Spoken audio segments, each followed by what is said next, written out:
Your sister screamed my name before she died, he said, and I should have run. Instead, I kissed him harder, tasted the lie on his tongue, and decided right there, in his bed, in my sister's skin, with her killer's hands in my hair, that I'd destroy him. Or die trying. Maybe both. But first I'd let him ruin me the way he ruined her. At least that's what I told myself when he whispered, "I know you're not Simone," and kept touching me anyway.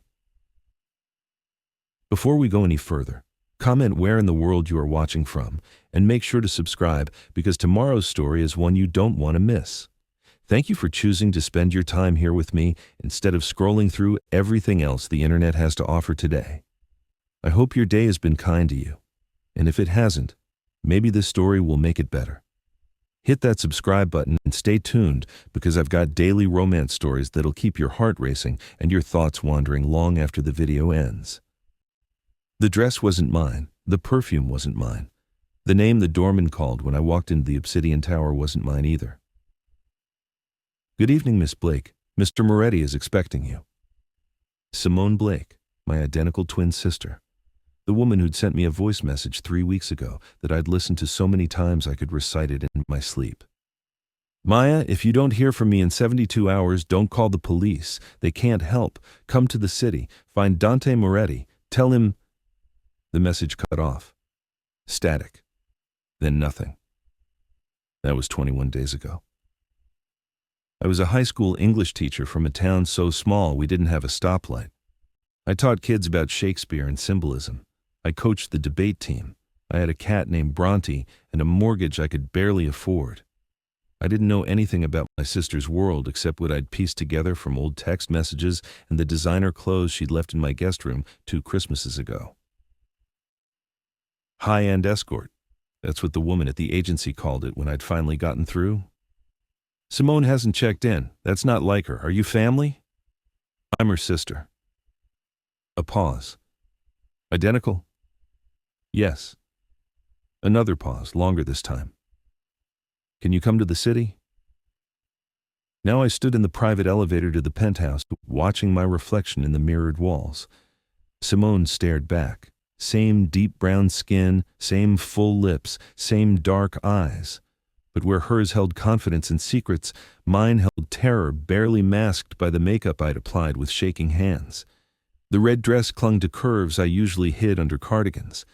The heels made my legs look longer, deadlier.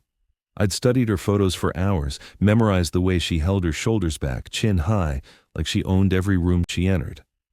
The elevator doors opened. The penthouse stretched before me like something from a movie. Floor-to-ceiling windows overlooking the city lights. Modern art I couldn't name, furniture that probably cost more than my annual salary. And there, standing by the window with a glass of amber liquid in his hand, was Dante Moretti. Every article I'd read hadn't prepared me. 6'3" of controlled power in a black suit that fit him like a sin, dark skin, darker eyes, and a jawline sharp enough to cut. His hair was cropped close, and when he turned to face me, the intensity in his gaze made my breath catch. This was a man who'd built an empire on fear and violence, a man whose name made seasoned criminals nervous, a man my sister had been sleeping with for money. Simone. His voice was smooth whiskey and smoke. You're late. I wasn't. I was exactly on time. But I swallowed the correction and channeled every ounce of my sister's confidence. Traffic. He moved toward me with the grace of a predator, and I forced myself not to step back. Everything I'd learned about him said he could smell fear. So I tilted my chin up and met his eyes, even though my heart was trying to beat its way out of my chest. You look different. He stopped inches away, close enough that I could smell his cologne. Something expensive and dark that made my stomach flip. His gaze traveled down my body slowly, deliberately, and I felt it like a physical touch. New perfume? Shit. I'd grabbed Simone's perfume from her apartment, but maybe she'd switched scents. You don't like it? I didn't say that. His hand came up, fingers grazing my jaw with a gentleness that contradicted everything I knew about him. I said different. The touch sent electricity straight through me. Wrong. This was wrong. I was here to find my sister, not to feel anything for the man who might have hurt her. You requested a month. I kept my voice steady, throaty like Simone's. Exclusive. I did. His thumb traced my bottom lip and my knees weakened. 30 days, just you and me, no other clients. I'll triple your usual rate. The money didn't matter. Finding Simone did. A month in his world meant access to his life, his secrets, his guards lowering. It meant finding out what happened to her.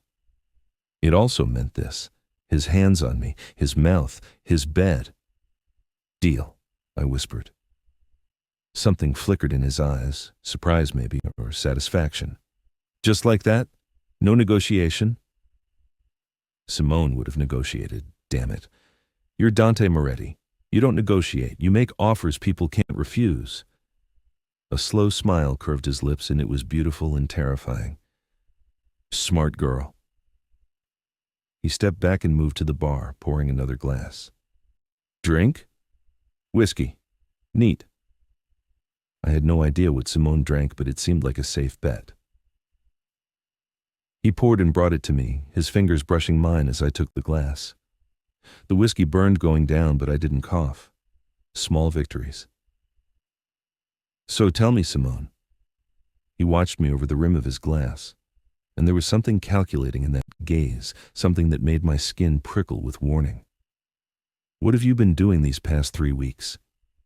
My mind raced. 3 weeks. He knew she'd been gone 3 weeks. Vacation. Needed a break. From me. From everything. He moved closer again, and this time I did step back. My spine hit the window, cold glass against bare skin. He braced one hand beside my head, caging me in, his body radiating heat. You're nervous. His voice dropped lower, intimate. You're never nervous. You make me nervous. True. So painfully true. Liar. But he said it almost fondly, his free hand settling on my hip. You've never been afraid of me. That's why I like you. His thumb stroked small circles through the thin fabric of the dress, and heat pooled low in my belly. This wasn't supposed to happen. I wasn't supposed to respond to him. But my body didn't care about logic or loyalty or the fact that my sister was missing. Maybe I should be afraid, I breathed. Maybe. His lips hovered over mine, not quite touching. Maybe that's what makes this interesting. Then he kissed me. It wasn't gentle. It was claiming, possessive, his hand fisting in my hair as he angled my head exactly where he wanted it. His tongue traced the seam of my lips, and I opened for him. Because what else could I do? This was the role. This was the job. But when he groaned low in his throat and pulled me tighter against him, when his hand slid up my thigh and my fingers dug into his shoulders, I forgot about roles and jobs and everything except the way he tasted. Whiskey and danger and something darker I couldn't name. He pulled back first, breathing hard, his eyes searching mine with an intensity that made me feel exposed. Definitely different, he murmured. Then louder. Come, I want to show you something. He took my hand and led me through the penthouse, down a hallway lined with more expensive art. At the end was a door. He pulled a key from his pocket and unlocked it, then flipped on the lights. Wine cellar. Bottles lined the walls, probably worth more than my house. The temperature was cool, almost cold, and I shivered. I acquired a new collection, he said, moving deeper into the space. Thought you'd appreciate it. I followed, my heels clicking on the stone floor, and tried to focus on the wine instead of the way my lips still tingled from his kiss. Tried not to think about what other secrets this room might hold. He pulled out a bottle, ancient and dusty.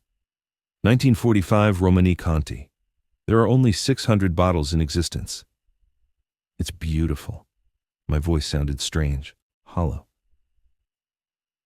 He set it down and turned to face me fully, and something in his expression had changed. Harder now, more dangerous. You know what else is beautiful?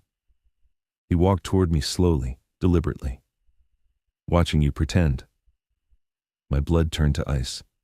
Don't. He cut me off, backing me against the wine racks. Don't insult my intelligence. You've been pretending since you walked through that door. Panic clawed up my throat. I don't know what you're talking about. His hand came up, fingers wrapping gently around my throat, not squeezing, just holding, possessive. Your sister and I had an arrangement. She knew things about me, things that could be dangerous in the wrong hands.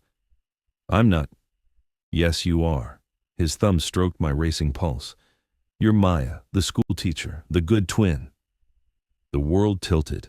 He knew. He'd known from the beginning. This was a trap, and I'd walked right into it. Where's she? I demanded, fear making me bold. Where's Simone? His expression didn't change. That's an excellent question. Did you hurt her? My hands pressed against his chest, trying to push him back, but he didn't budge. If you hurt her, I swear to God, your sister screamed my name before she died. The words hit like a physical blow. No, no, no, no. You're lying. But my voice cracked. Am I? He leaned in, his lips brushing my ear. She was scared at the end, called out for you. Maya, she said. I should have listened to Maya. Tears burned behind my eyes, but I refused to let them fall. Instead, I did the only thing I could think of. I kissed him. Hard. Angry. Desperate. Because if he killed her, I'd make him pay. I'd destroy him from the inside out. I'd learn every secret, every weakness, and I'd burn his world down. And if that meant letting him touch me, taste me, ruin me, so be it. He made a surprised sound against my mouth, then kissed me back with bruising intensity. His hands gripped my hips, lifting me, and my legs wrapped around his waist instinctively. The wine rack dug into my back, but I didn't care. I bit his lip hard enough to taste copper, and he groaned like I'd given him a gift. When we finally broke apart, both breathing hard, his eyes were dark with desire and something else, respect maybe, or intrigue. You're not running, he said. No. You should be. Probably. I met his gaze steadily. But you said 30 days. I'm going to give you 30 days. A slow, dangerous smile curved his lips. And then? Then we'll see who's still standing. He laughed, actually laughed, and set me down gently. You're either very brave or very stupid. Maybe both. I smoothed down my dress with shaking hands. Now take me to bed, Dante. That's what you paid for, isn't it? Something flickered across his face. Surprise, admiration, hunger. It is. He took my hand and led me out of the wine cellar, back through the penthouse to a bedroom that was all dark wood and darker sheets, and as he slowly unzipped my dress, as his hands mapped skin that no man had touched with such confident possession, I made myself a promise. I'd find out what happened to Simone. I'd make him pay. But first, I'd let him think he'd won. Even if it meant falling apart in his arms, even if it meant forgetting, for just a moment, why I was really here. His lips found my neck, and I gasped, arching into him. His hands were everywhere, my waist, my breasts, between my thighs, and I'd never felt anything like it. Terror and desire mixed until I couldn't tell them apart. You're shaking, he murmured against my skin. I hate you, I whispered back. I know. He laid me back on the bed and covered my body with his. But right now, that doesn't seem to matter, does it? It didn't. God help me, it didn't. And as he moved inside me, as I cried out his name and dug my nails into his back, as he whispered dark promises and darker threats against my throat, I realized something terrifying. He was right about everything. I wasn't Simone. I was Maya. The good twin, the safe one. But maybe, just maybe, I was about to become someone else entirely. Someone dangerous enough to survive him. Someone broken enough to match him. And in the darkness of his bedroom, with the city lights bleeding through the windows and his weight pressing me into expensive sheets, I stopped trying to be my sister. I became myself. The woman who would destroy Dante Moretti. Or die trying. If you believe some secrets are worth dying for, and some men are worth the risk, hit that like button and drop a comment below. And trust me, You won't want to miss what happens when Maya realizes she's not the only one playing a dangerous game. I woke to sunlight streaming through floor-to-ceiling windows and the smell of coffee. For one blissful second, I forgot where I was. Then I felt the soreness between my thighs, the unfamiliar weight of silk sheets, and remembered everything. Dante Moretti had touched me like he owned me, and I'd let him. No, I'd begged him. The shame came hot and fast, but so did something else, something darker that I didn't want to name. Because mixed in with the shame was the memory of his mouth on my skin, his hands learning every curve, the way he'd whispered my real name against my throat like a prayer and a curse all at once. You're awake. I turned my head to find him standing in the doorway, wearing nothing but black silk pajama bottoms that hung low on his hips. His chest was bare, revealing lean muscle and a scar that cut across his ribs. In the morning light, he looked less like a monster and more like a man. Dangerous thought. Coffee? He held up a mug. I sat up, pulling the sheet to cover myself, and hated that my hands shook. Please. He crossed the room with that predatory grace and handed me the mug, then sat on the edge of the bed. Close enough that I could feel his body heat. Close enough that memories of last night flooded back, his weight pinning me down, the rough velvet of his voice telling me exactly what he was going to do to me, the way I'd shattered in his arms 3 times before he'd finally let himself go. We need to talk, he said. About how you killed my sister? The words came out bitter, harsh. His jaw tightened. I didn't kill Simone. But you know she's dead. Yes. The confirmation hit me like a punch even though I'd known, suspected, feared. How? Does it matter? He reached out, tucking a strand of hair behind my ear with surprising gentleness. She's gone either way. I jerked away from his touch. It matters to me. She was my sister, my twin. We shared a womb. I felt it when My voice broke. I felt it 3 weeks ago. Like something inside me died. Something flickered in his eyes, not quite sympathy, but close. Tell me why you really came here, Maya, and don't say it was just to find her. You found out she was dead before you walked into my penthouse last night. He was right, somehow, I'd known. The moment I'd stepped into Simone's apartment and found it exactly as she'd left it, coffee mug in the sink, bed unmade, her phone charging by the nightstand with dozens of missed calls from clients.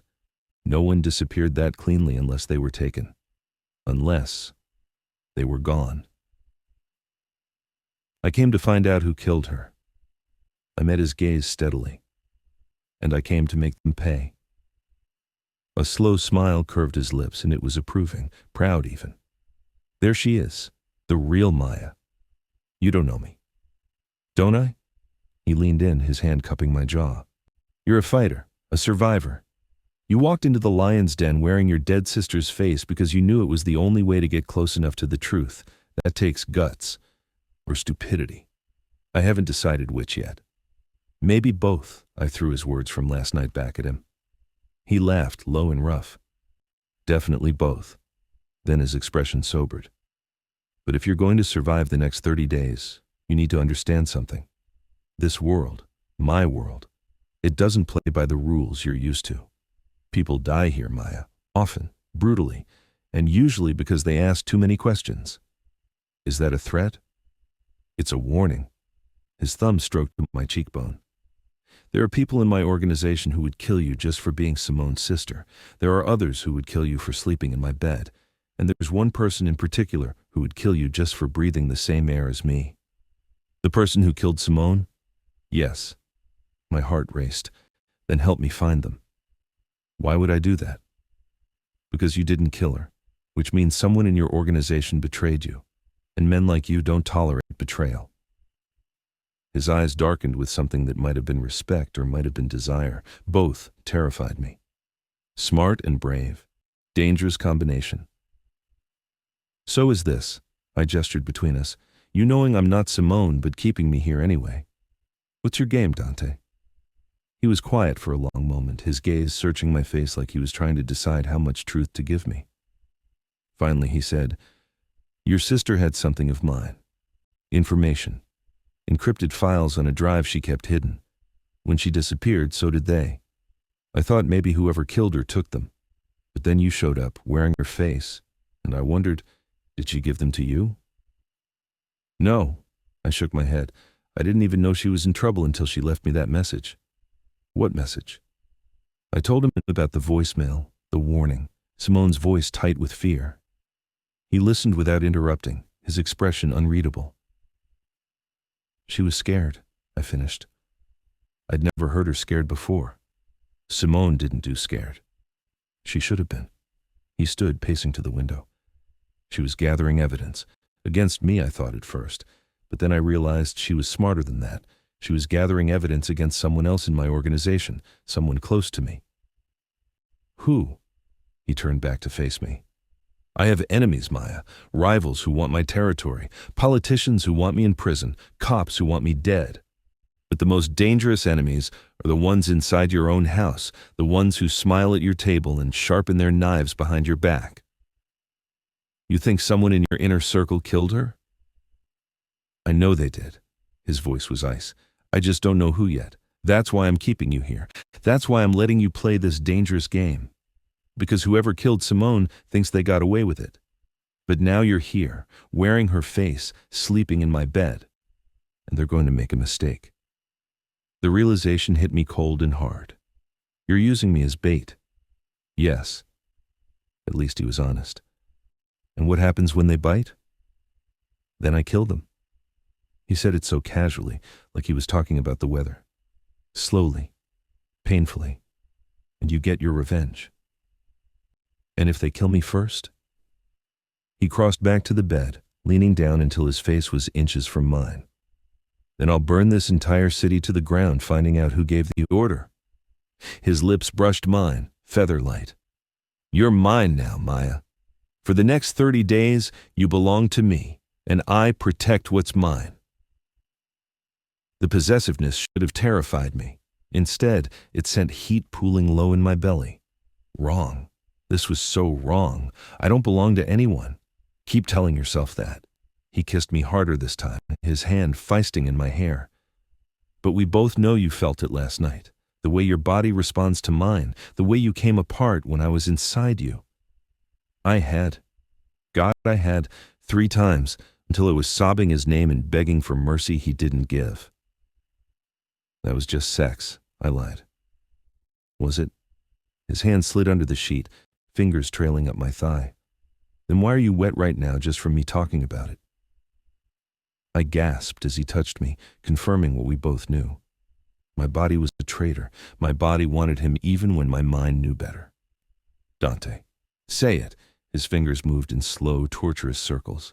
Say you want me. I hate you. That's not what I asked. He slid one finger inside me and I arched off the bed. Say it, Maya. Say you want me. Pride warred with desire. Pride lost. I want you. Good girl. He withdrew his hand and I almost whimpered at the loss. Then he was pulling me up, wrapping the sheet around me. Now get dressed. We have work to do. What? You wanted to find your sister's killer. That means entering my world, really entering it. He moved to his closet, pulling out clothes. Starting today, you're not just pretending to be Simone. You're becoming her. Learning her life, her contacts, her secrets. And you're going to help me figure out who wanted her dead. I watched him dress. Expensive suit, crisp white shirt, the kind of power dressing that made men step aside when he walked through a room. Why are you helping me? I'm not helping you. He knotted his tie with practiced ease. I'm using you. There's a difference. But last night was because you're beautiful and I wanted to you. He turned to face me, and his expression was hard again. Business? Don't confuse sex with emotion, Maya. I don't do emotion. I do transactions. You want revenge. I want my files. We help each other get what we want. It shouldn't have hurt, but it did. I stood, letting the sheet fall, and watched his eyes darken as he took in my naked body. Fine, then let's make a deal. I'll help you find your files. You help me find Simone's killer, and what happens between us in this bedroom stays here. Just sex. Just transaction. Deal. But the way he looked at me said it was already more complicated than that. He handed me clothes, designer labels I recognized from Simone's closet. Get dressed, I'm taking you somewhere. Where?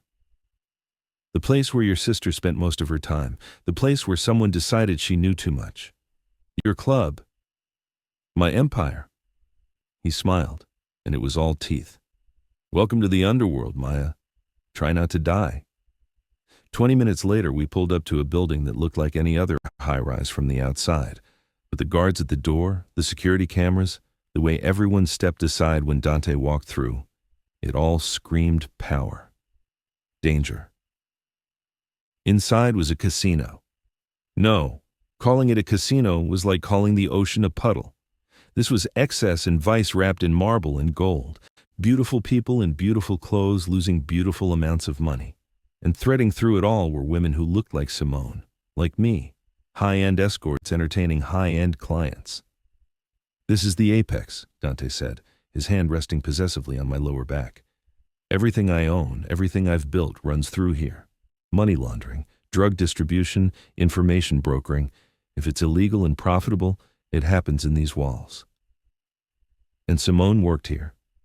She was one of my best, smart, beautiful, discreet. He guided me through the casino floor toward a private elevator. She could make any man feel like a king. That's why they paid so much for her time. Jealousy twisted in my gut. Stupid. Simone was dead, and Dante was a criminal who'd slept with my sister for years before he'd slept with me. There was nothing to be jealous of. The elevator took us to a floor that was clearly offices.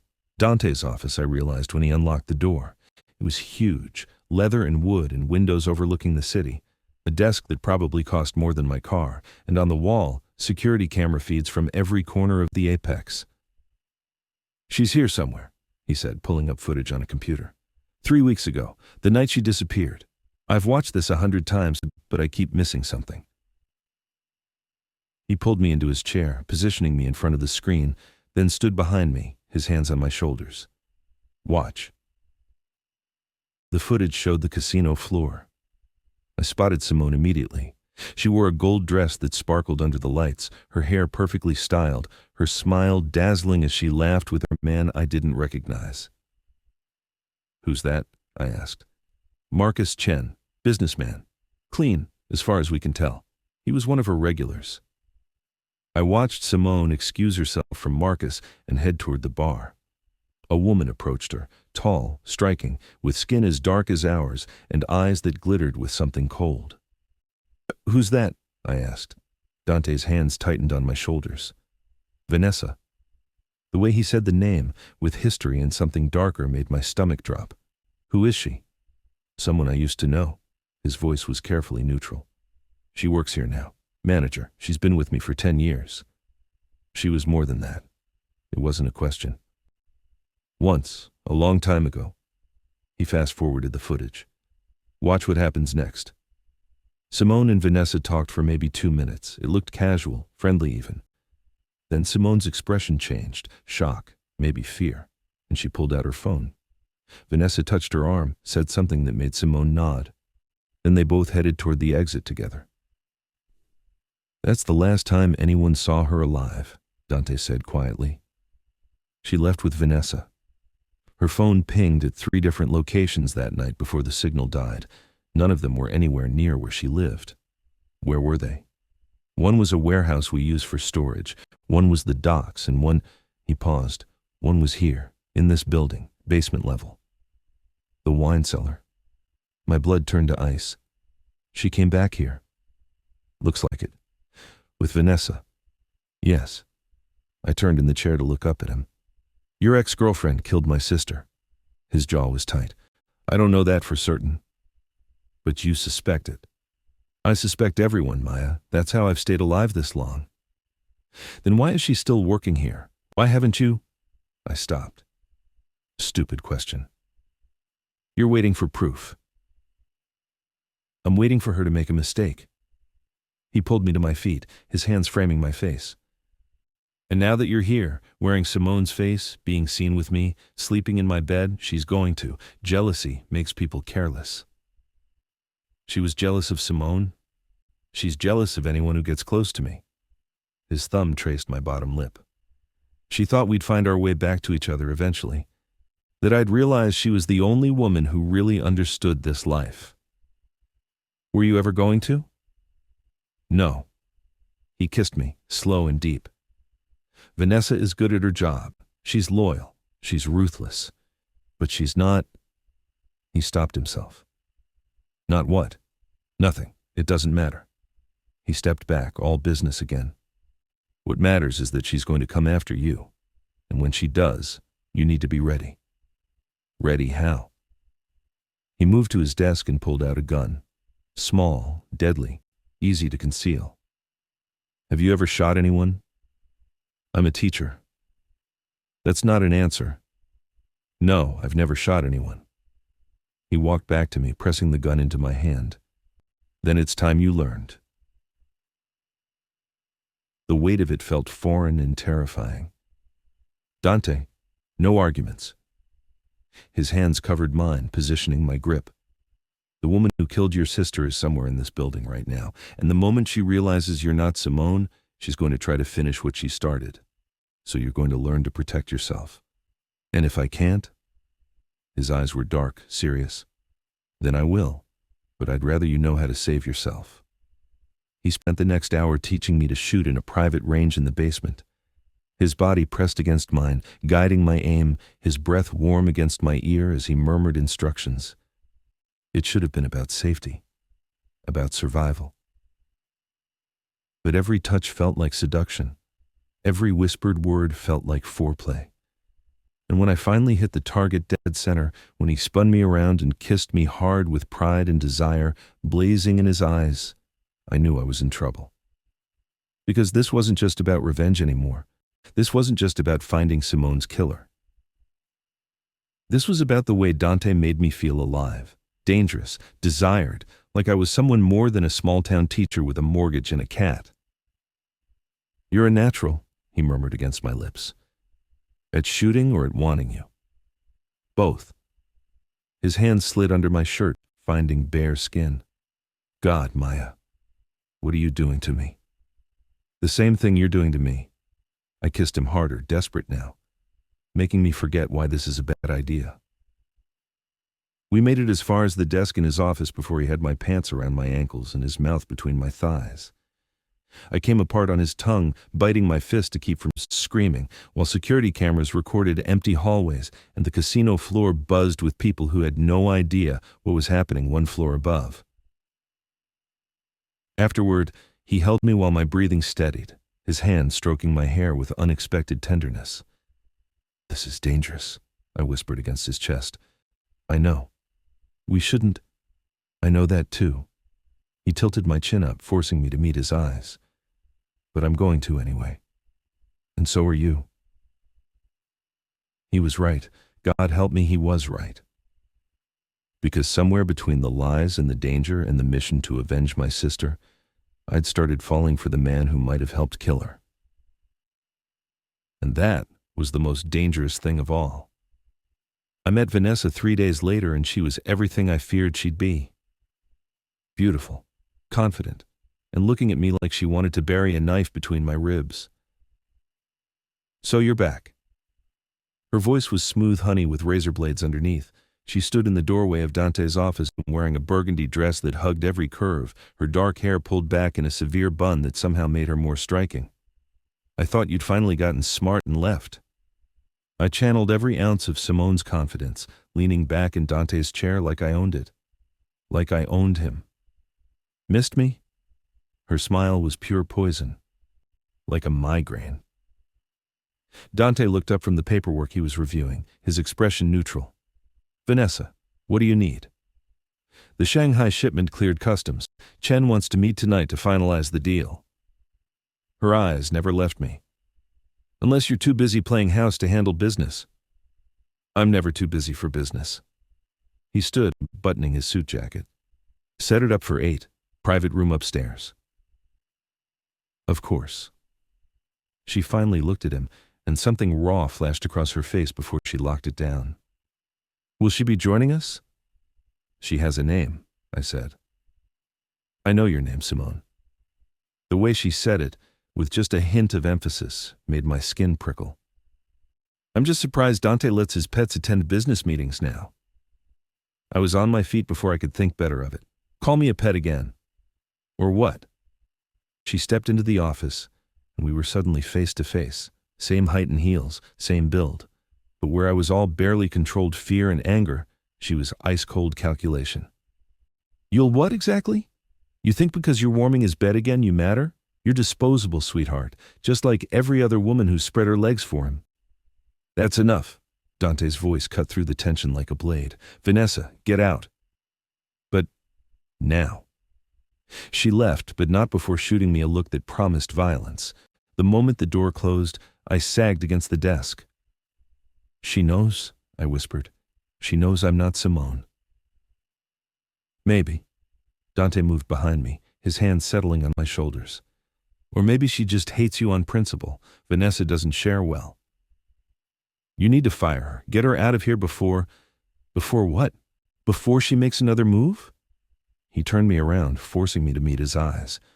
That's exactly what I want her to do, Maya. We discussed this. That was before I saw the way she looked at me. My hands gripped his lapels. She's going to kill me, Dante. The same way she killed Simone. Not if I'm watching. His thumb traced my jaw. And I'm always watching. But he couldn't watch me every second. We both knew it. That night I wore another one of Simone's dresses, black silk that left little to the imagination, and accompanied Dante to the meeting with Marcus Chen. The private room upstairs was all dark wood and darker secrets, the kind of place where illegal deals were made over expensive whiskey. Marcus was smooth, polished, the kind of man who'd never gotten his hands dirty but had no problem paying others to dirty theirs. He barely glanced at me when we entered, his focus entirely on Dante. Moretti. Good to see you. Chen. They shook hands with the kind of grip that said they respected each other but would slit each other's throats for the right price. I hear the shipment made it through without issues. Your contact at customs is worth every penny you pay him. Marcus settled into a chair, and that's when his gaze finally landed on me. His expression didn't change, but something flickered in his eyes. Recognition, confusion. Simone, you look different. My heart stuttered, but I kept my voice steady. New skincare routine. Must be a good one. He poured himself a drink, still watching me. You disappeared for a while. I tried calling. I needed a break. From? Everything.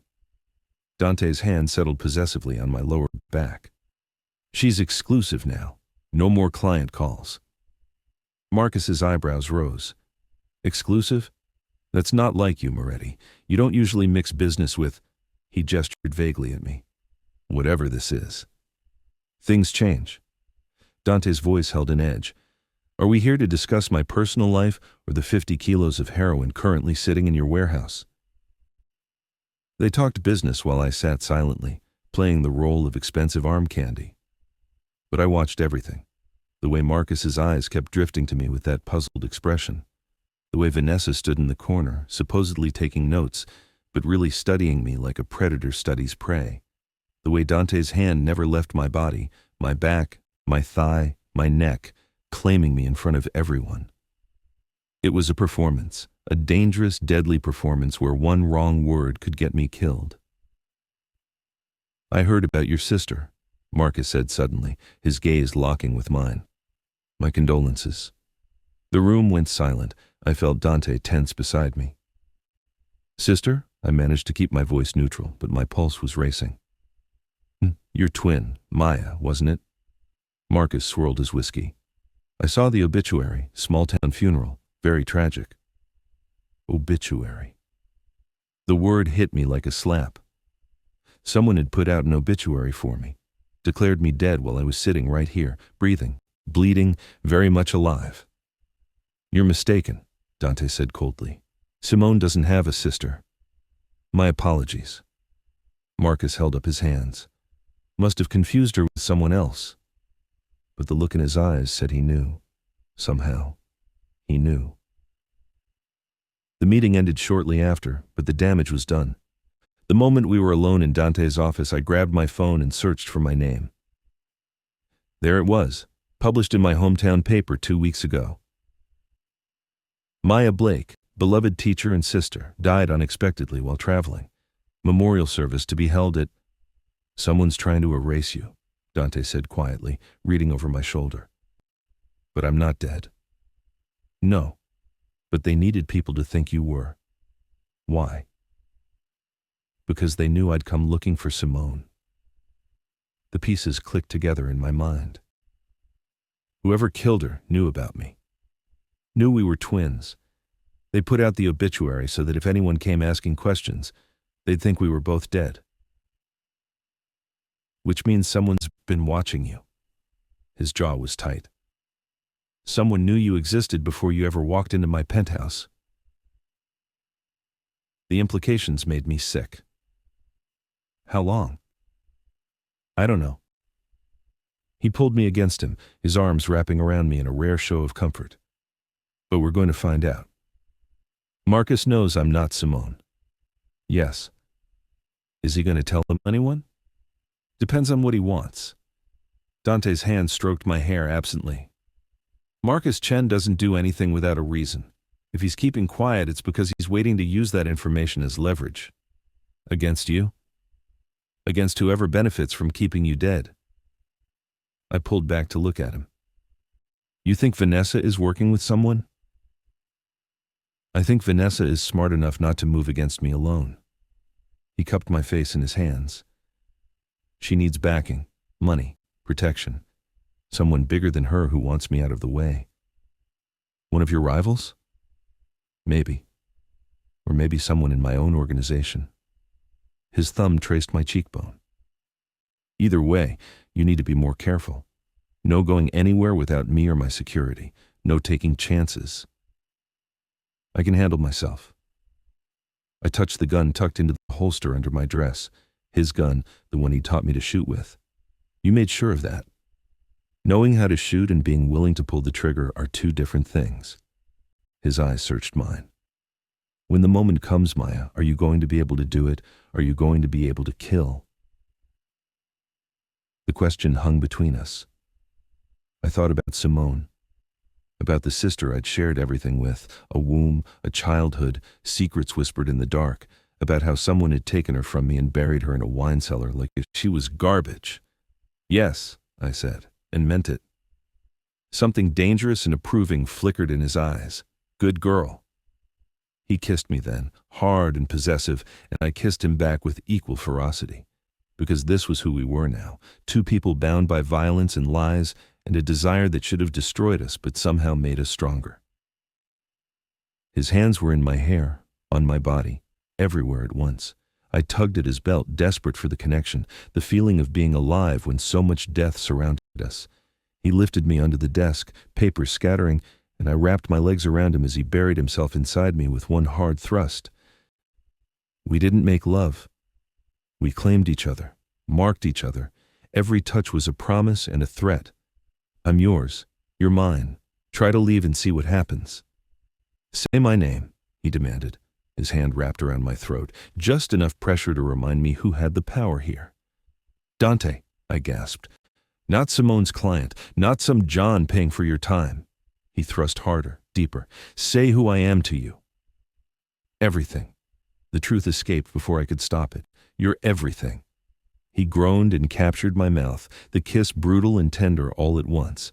And when we fell apart together, when his name was a prayer on my lips and mine was a curse on his, I knew we'd crossed a line we couldn't uncross.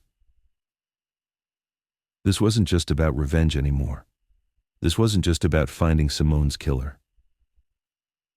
This was about us, about the impossibility of what we were becoming to each other. Later, wrapped in his arms on the leather couch in his office, I asked the question that had been haunting me. Did you love her, Vanessa?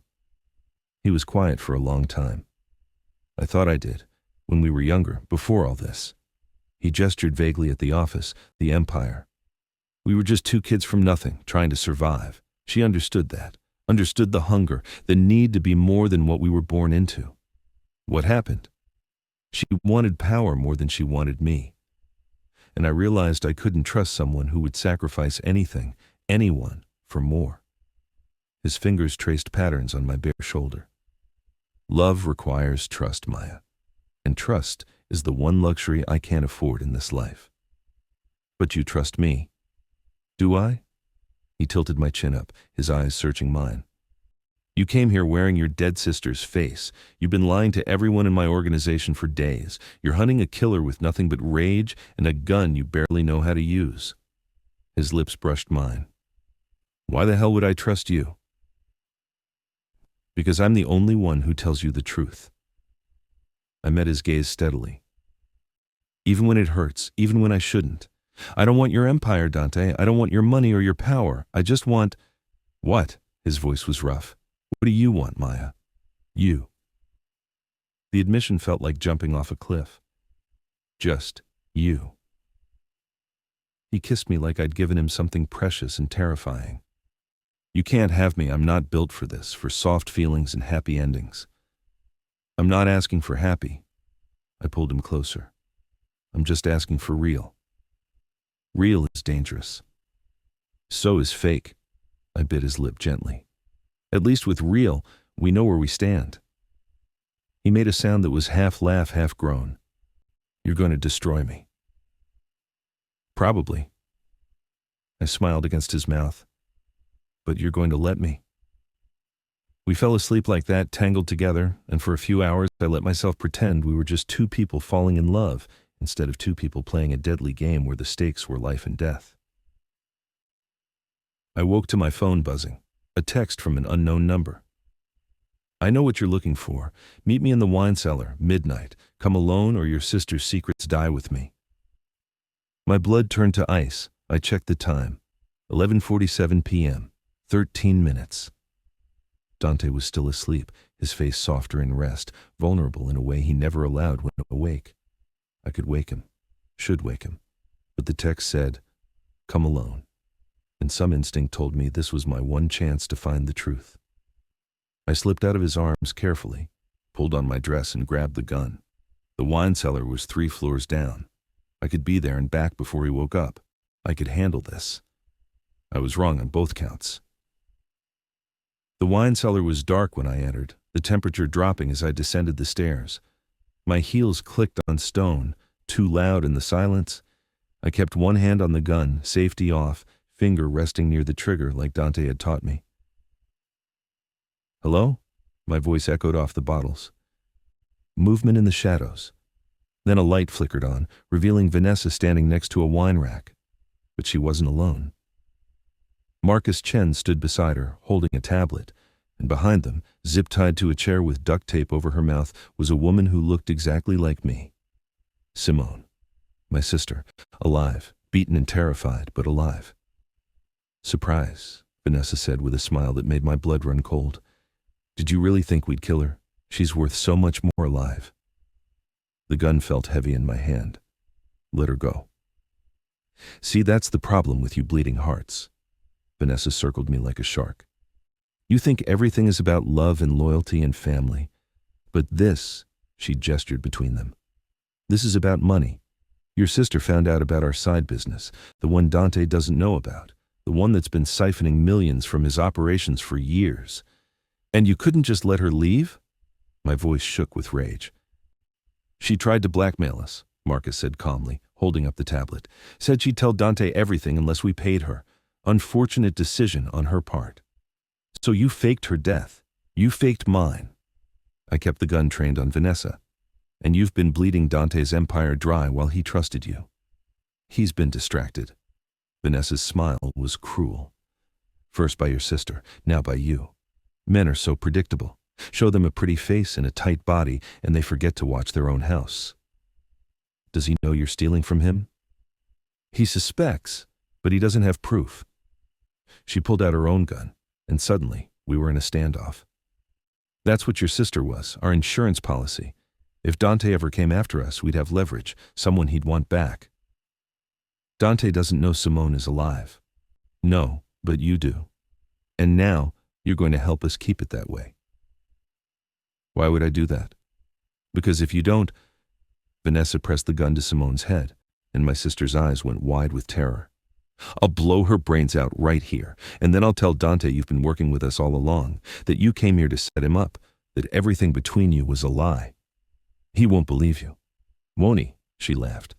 You're Simone's identical twin. You showed up out of nowhere. You've had access to his files, his security systems, his bed, and conveniently, his former lover and most trusted employee will swear you've been feeding us information. She tilted her head. Who do you think he'll believe? The woman he's known for 10 years? Or the liar who's been pretending to be someone else since day one? She was right. God, she was right. Every lie I'd told, every deception would be used against me.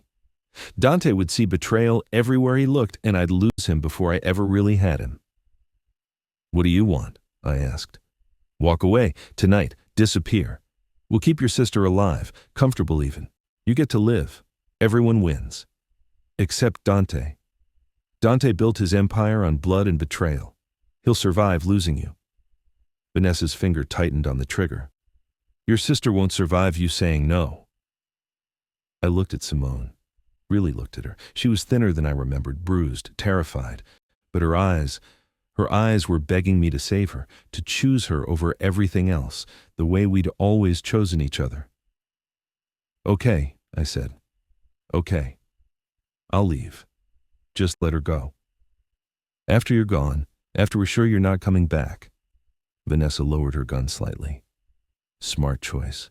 For a second there, I thought you'd actually be stupid enough to... The gunshot was deafening in the enclosed space.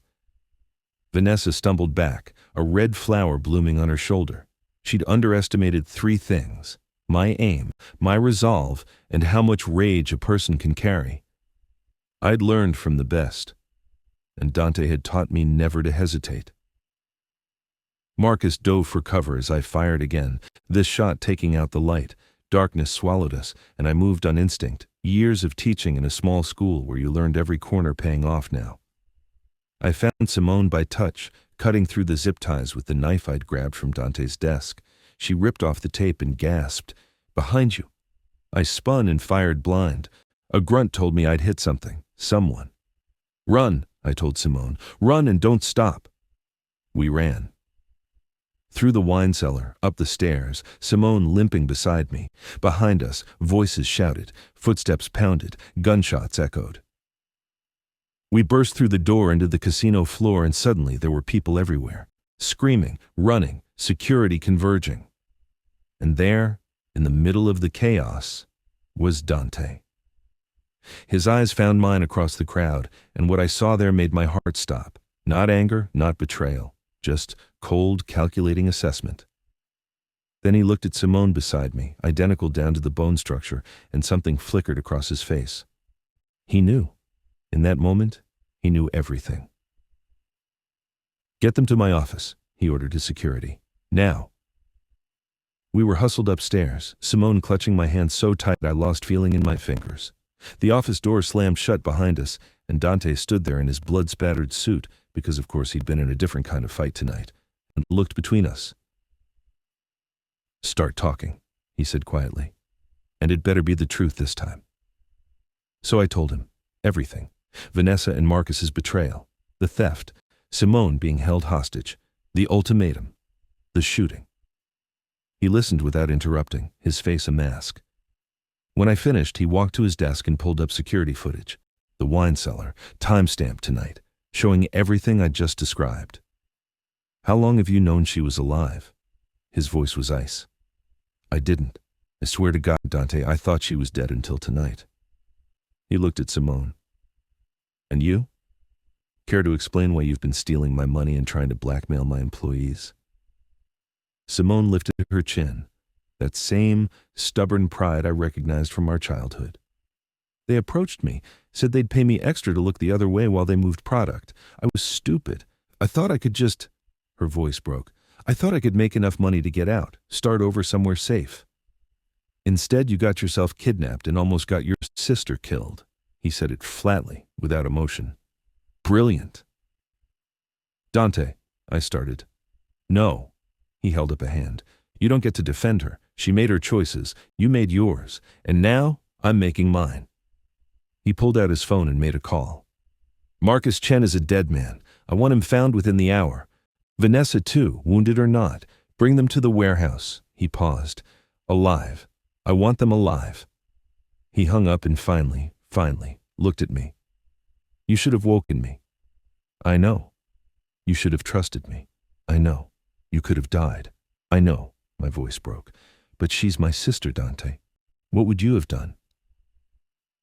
Something raw flashed across his face, then it was gone, locked down behind that impenetrable mask. I would have burned the world down to get her back. He moved toward me slowly, his hand cupping my face with unexpected gentleness, which is exactly what I'm about to do to everyone who thought they could touch what's mine. I'm sorry. Don't. His thumb pressed against my lips. Don't apologize for protecting your family. Just promise me you'll never lie to me again. I promise. And promise me. His voice went rough, his forehead resting against mine. Promise me you won't leave, because that's the only thing I'm afraid of right now. Not Marcus, not Vanessa, not any of the vultures circling my empire, just you walking away. I'm not going anywhere, I whispered. I told you. You're everything. He kissed me then, deep and claiming, while Simone politely looked away. And when he pulled back, there was something fierce and possessive and almost tender in his eyes. Good, because tomorrow we're going to make everyone who hurt your sister wish they'd never been born. His smile was pure predator. And you're going to be there to watch. The warehouse smelled like oil and fear. Vanessa was zip-tied to a chair in the center of the concrete floor, blood seeping through the makeshift bandage on her shoulder. Marcus knelt beside her, his expensive suit torn and dirty, his face swollen where Dante's men had persuaded him to cooperate. I stood in the shadows with Simone, watching Dante circle them like a wolf circling wounded prey. He'd changed into black, jeans, t-shirt, boots, clothes that wouldn't show blood. The sight should have terrified me. Instead, I felt a dark satisfaction knowing what was coming. 10 years, Dante said quietly, his voice echoing in the cavernous space. 10 years, Vanessa. I trusted you with everything, my money, my secrets, my business. Dante, please. She tried to look up at him, but one of his men yanked her head back down. Don't! The word cracked like a whip. Don't say my name like you have the right. You lost that privilege when you stole from me, when you kidnapped an innocent woman and held her hostage for 3 weeks. He crouched in front of her. When you tried to kill the woman I love. The warehouse went silent.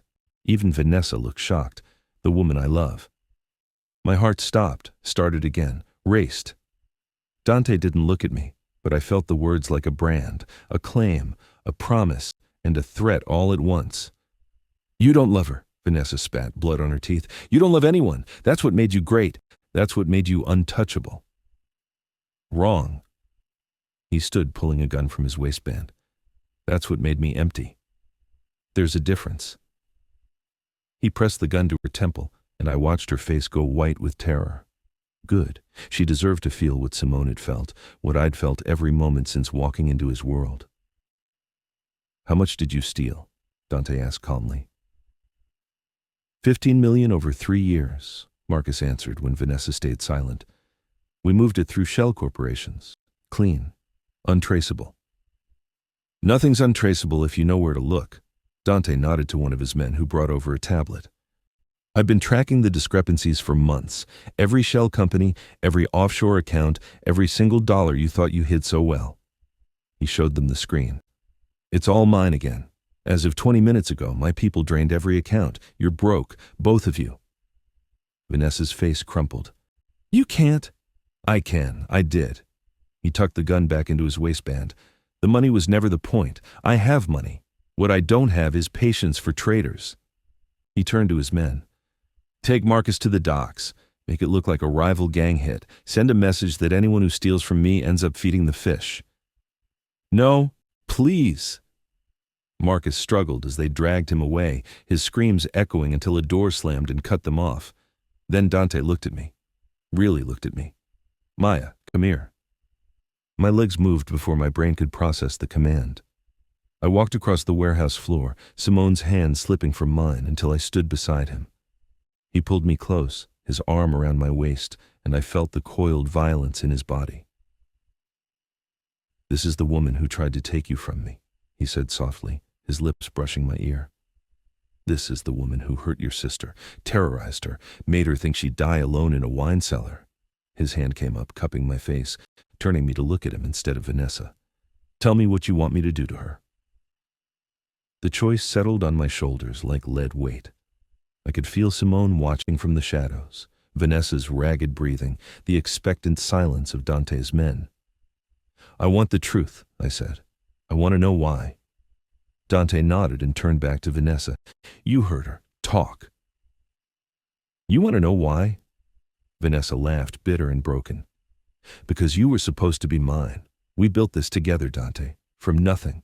We clawed our way up from the streets and I was there. Every step, every fight, every buddy we had to bury to get here." Tears streamed down her face. "And then you looked at me one day and said, 'I can't trust you with my heart,' like I was just another soldier, just another employee." "You proved me right," Dante said coldly. "No. You proved yourself incapable of loving anyone who knows what you really are." She looked at me then, and her expression was pure hate. "But her? She waltzes in wearing a dead woman's face and suddenly you're talking about love? She doesn't know you. She doesn't know what you've done, the people you've killed, the lives you've destroyed." "She knows enough." His hand tightened on my hip. "She knows I'm a monster and she stays anyway." "For how long?" Vanessa's voice turned vicious. "How long until she sees you for what you really are? How long until she realizes loving you is a death sentence?" "That's her choice to make." Dante pulled his gun again, checking the chamber with practiced ease. "You made yours when you betrayed me. Now you get to live with the consequences." "You're going to kill me." It wasn't a question. "Eventually." He handed the gun to me. "But first, Maya gets to decide how much you suffer for what you did to her sister."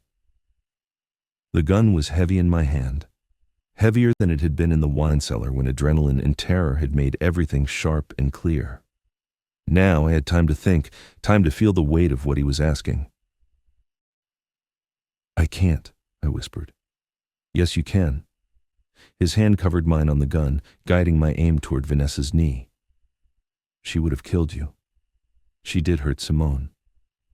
Don't let mercy make you weak. Mercy isn't weakness. In this world it is." His breath was warm against my neck. "In this world, mercy gets you killed. It gets the people you love killed. You want to survive here? You want to protect your sister? Then you need to learn how to be hard." I looked at Vanessa, at the woman who'd held my sister captive, who'd tried to manipulate Dante, who'd put a gun to my head and told me to walk away or watch Simone die. My finger tightened on the trigger. "Maya, don't." Simone's voice cut through the haze. "Don't let him turn you into this. You're a teacher. You're good. You're not. I'm not you?" I turned to look at my sister, and something cold settled in my chest. "You're right. I'm not. You walked into this world thinking you could play both sides, thinking you could take their money and walk away clean, and look where it got you." I turned back to Vanessa. "I'm smarter than that." I pulled the trigger. Vanessa's scream echoed off the walls as the bullet shattered her kneecap. Blood bloomed across her leg and she collapsed forward as far as the restraints would let her, sobbing. Dante's arm tightened around me, and I felt his approval like a drug. "Good girl." But I wasn't done. I moved closer to Vanessa, crouching down so we were eye to eye. "You wanted to know how long I'll stay? How long until I realize loving him is dangerous?" I pressed the gun to her other knee. "I already know. I knew the moment I walked into his penthouse, and I chose him anyway, because some things are worth the risk." I pulled the trigger again. Her second scream was weaker, broken. She slumped in the chair, consciousness fading. "Get her medical attention," Dante ordered. "Keep her alive. I want her to spend the rest of her life remembering what happens when you betray me." His men moved to follow orders, and Dante pulled me away back into the shadows where Simone waited. My sister looked at me like she didn't know me anymore. Maybe she didn't. Maybe I didn't know myself. Take Simone to the safe house, Dante told one of his men. Guards outside her door. No one in or out without my approval. She stays there until I figure out what to do with her. I'm not a prisoner, Simone protested. No, you're a liability. Dante's voice was ice. You brought criminals into my organization. You tried to blackmail people who work for me. You endangered my operation and your sister's life. So yes, you're going to the safe house, and you're going to stay there until I decide you're not a threat anymore. Dante, I started. No. He turned that cold gaze on me. She's alive. She's safe. That's more than she deserves after what she did. Don't push me on this, Maya.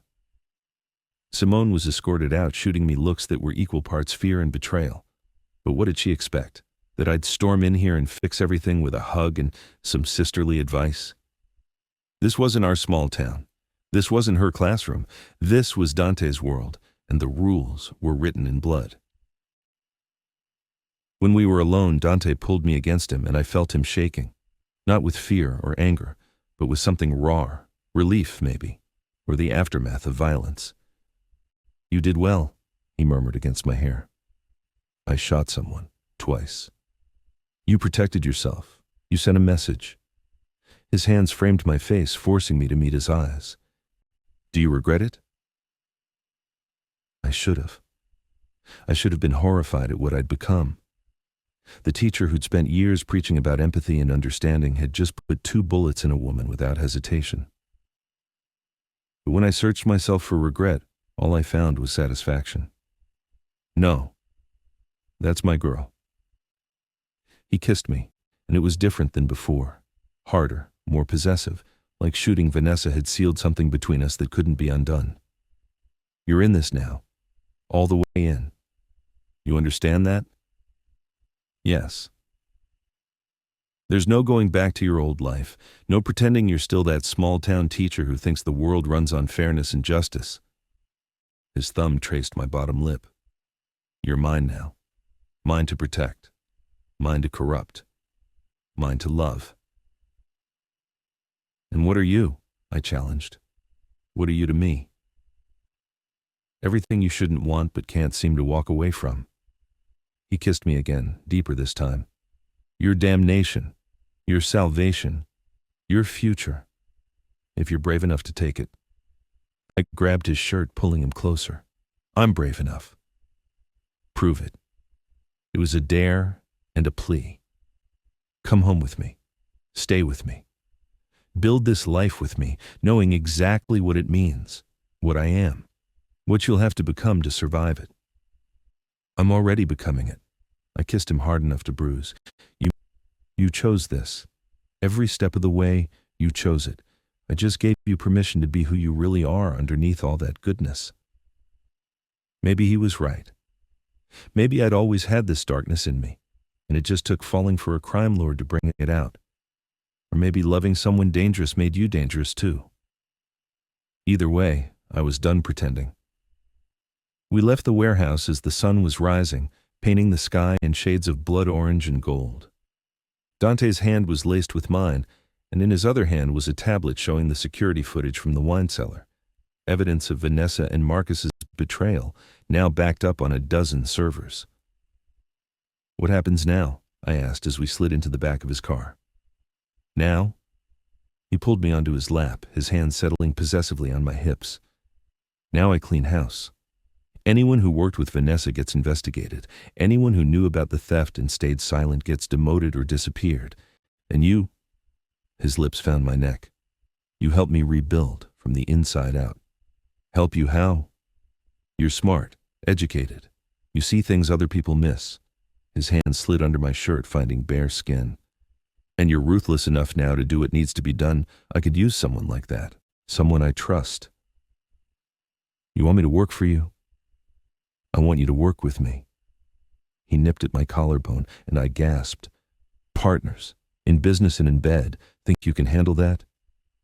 The old Maya would have said no, would have run back to her safe life and her safe job and pretended this had all been a terrible dream. But the old Maya was gone, burned away in warehouse fires and wine cellar confrontations. What was left was someone harder, sharper. Someone who'd killed for love and would do it again without hesitation. I can handle it, I said, and meant it. Good. He kissed me until I was dizzy, until the city blurred past the windows, and all that existed was his mouth on mine and his hands claiming every inch of me. Because I'm never letting you go. We made love in the back of that car while the city woke up around us, and it was different than all the times before.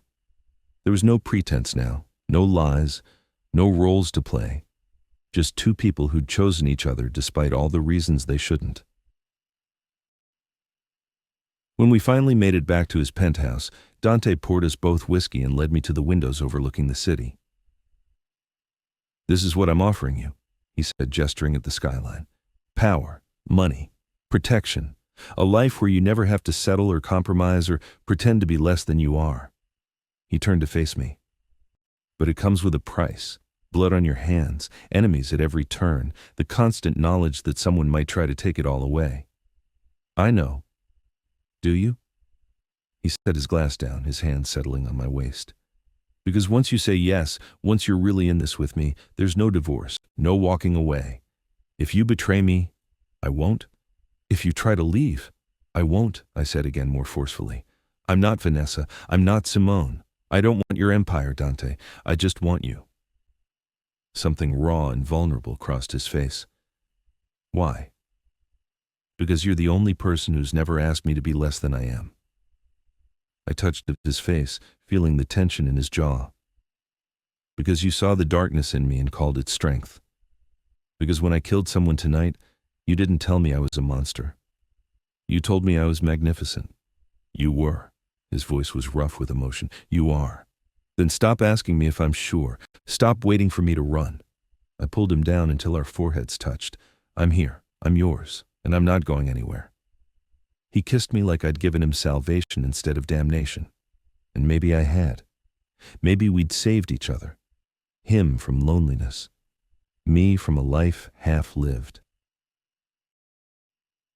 We spent the rest of that day in bed, learning each other's bodies without the urgency of danger or the weight of secrets. He was gentle in a way I didn't expect, his hands mapping every curve like he was memorizing me.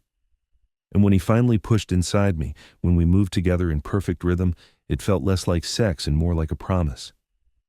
This was forever. This was us. And I wouldn't trade it for anything. Later, as we lay tangled in sheets that cost more than my monthly mortgage, my phone buzzed. A text from an unknown number. "You think you won. You didn't. This isn't over. V." I showed Dante, and his expression went cold. "She's supposed to be at the hospital under guard." He made a call. 3 minutes later, his face was stone. "She's gone. Killed 2 guards and escaped an hour ago." "Where would she go?" "Somewhere she thinks she's safe." He was already getting dressed, all business now. "Somewhere she has leverage." Understanding hit me like a truck. "Simone." We raced to the safe house, but we were too late. The guards were dead, the door hung open, and inside on the blood-spattered floor was a note. "Your sister for your life. You know where to find me. Come alone or she dies screaming. V." Dante crumpled the note in his fist. "She's at the warehouse, the old one on the docks. It's the only place left that she thinks I won't burn down." "Then let's go." "No." He grabbed my arm. "This is what she wants. She wants you to walk into a trap. She's wounded, desperate, and has nothing left to lose. That makes her more dangerous than ever. She has my sister." "I know." His eyes searched mine. "Which is why I'm going to offer you a choice. Walk away now. Let me handle this. I'll get Simone back and you'll never have to see Vanessa again. Or you come with me. You finish what you started. You look her in the eye and you end this." His grip tightened. "But if you choose that, Maya, there's no coming back. You'll have killed 2 people. You'll be as deep in this world as I am, and your soul, whatever's left of it, will belong to the darkness." I thought about Simone. About the sister who'd gotten herself into this mess in the first place. About all the times I'd saved her, protected her, covered for her mistakes. Then I thought about Dante. About the man who'd seen every ugly part of me and called it beautiful. Who'd given me permission to be dangerous. who'd loved me not despite my capacity for violence, but because of it. I'm coming with you, I said, and I'm ending this. His smile was pure pride and possession. That's my girl. We armed ourselves like we were going to war, because we were. Dante's men surrounded the warehouse, but he and I went in through the front door, together, partners in every sense of the word. Vanessa was waiting in the center of the warehouse, propped against a support beam because her shattered knees wouldn't hold her weight. Simone knelt beside her, duct tape over her mouth, a gun pressed to her head. You came, Vanessa said, her voice weak but triumphant. I wasn't sure you would. You took my sister. I kept my gun trained on her center mass. Of course I came. Sweet, she smiled through bloody teeth.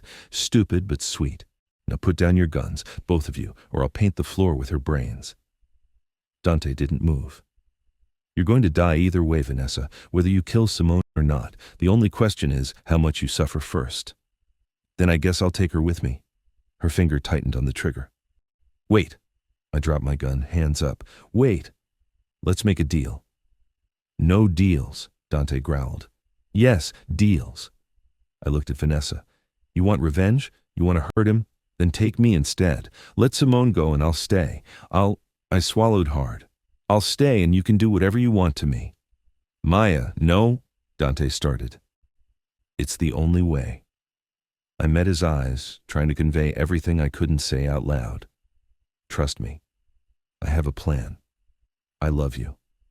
She doesn't want Simone. She wants to hurt you through me. So let her. Something flickered in his expression.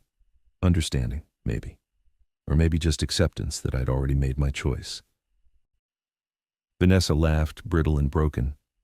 You'd really trade yourself for her? After everything? She's my sister. I took a step forward. And unlike you, I understand what loyalty means. Loyalty. Vanessa spat the word. You want to talk about loyalty? I gave him 10 years. You've given him what, a week? And he looks at you like you hung the moon. Because I did. I took another step, close enough now that I could see the pain and madness in her eyes. I gave him something you never could. I gave him trust, real trust. Not the kind bought with shared history or mutual benefit, the kind that says, I know what you are, and I love you anyway. Beautiful speech. She shoved Simone towards me, and I caught my sister pulling her behind me. Now let's see how much he loves you when you're bleeding out on his warehouse floor. She raised the gun, and everything happened in slow motion.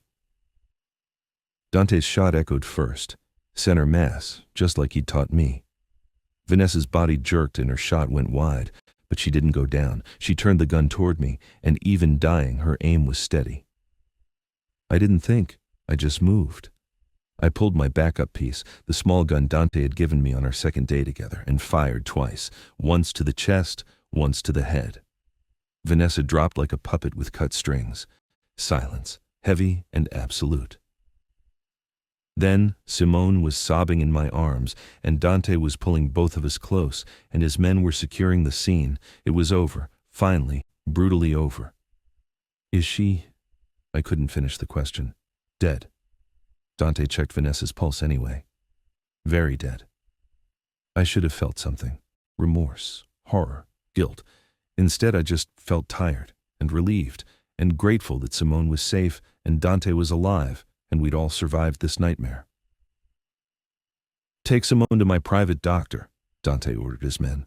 Then to a hotel, secure floor, round-the-clock protection until I say otherwise. I'm fine, Simone protested weakly.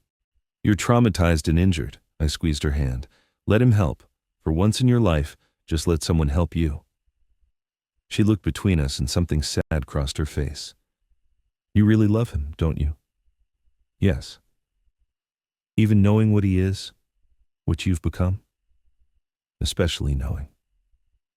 I kissed her forehead. Go. Rest. I'll come see you tomorrow. They led her away, and then it was just Dante and me, standing over Vanessa's body while his men cleaned up the aftermath of our war. You took a risk, Dante said quietly, offering yourself as bait. I knew you wouldn't let her kill me. What if I hadn't been fast enough? then I would have killed her myself. I leaned against him, letting him take my weight. Either way, it was always going to end like this. Yes, he kissed the top of my head. It was. We left the warehouse as the sun set, painting the city in shades of darkness and fire. And I realized that's what we were. Darkness and fire, burning together, consuming everything in our path. But God help me, I'd never felt more alive. 3 weeks after Vanessa's death, I stood in Dante's office wearing a blood-red dress and power like a second skin. The men seated around the conference table, Dante's lieutenants, his captains, the wolves who ran his empire, stared at me with varying degrees of suspicion and respect. Good. Let them wonder. Let them fear. Gentlemen. Dante's hand rested possessively on my lower back as he addressed them. I'm sure you've all met Maya by now. What you don't know is that as of today, she's my partner. Equal authority, equal decision-making power. What she says goes. The room erupted. You can't be serious. She's been here 3 weeks. We don't even know if we can trust. Enough. Dante's voice cut through the noise like a blade. I wasn't asking for your opinion. I was informing you of a fact. Maya stays. Anyone who has a problem with that can leave, permanently. The threat hung in the air. Nobody moved. Good. Dante pulled out my chair, and I sat with the confidence of a woman who'd killed twice and would do it again without hesitation. Now let's talk about the Chen situation. Maya? I stood, pulling up files on the screen behind me. Marcus Chen's organization is in chaos, no clear successor. His territories are vulnerable. His product is sitting in warehouses with no distribution. I looked at each man in turn. We take it, all of it. His docks, his routes, his contacts. By the end of the month, everything Chen built becomes ours. How? One of the lieutenants, James, I'd learned, asked skeptically. His people won't just roll over. They will if we make them the right offer. I pulled up another file. Chen had 12 captains. I've been studying their operations.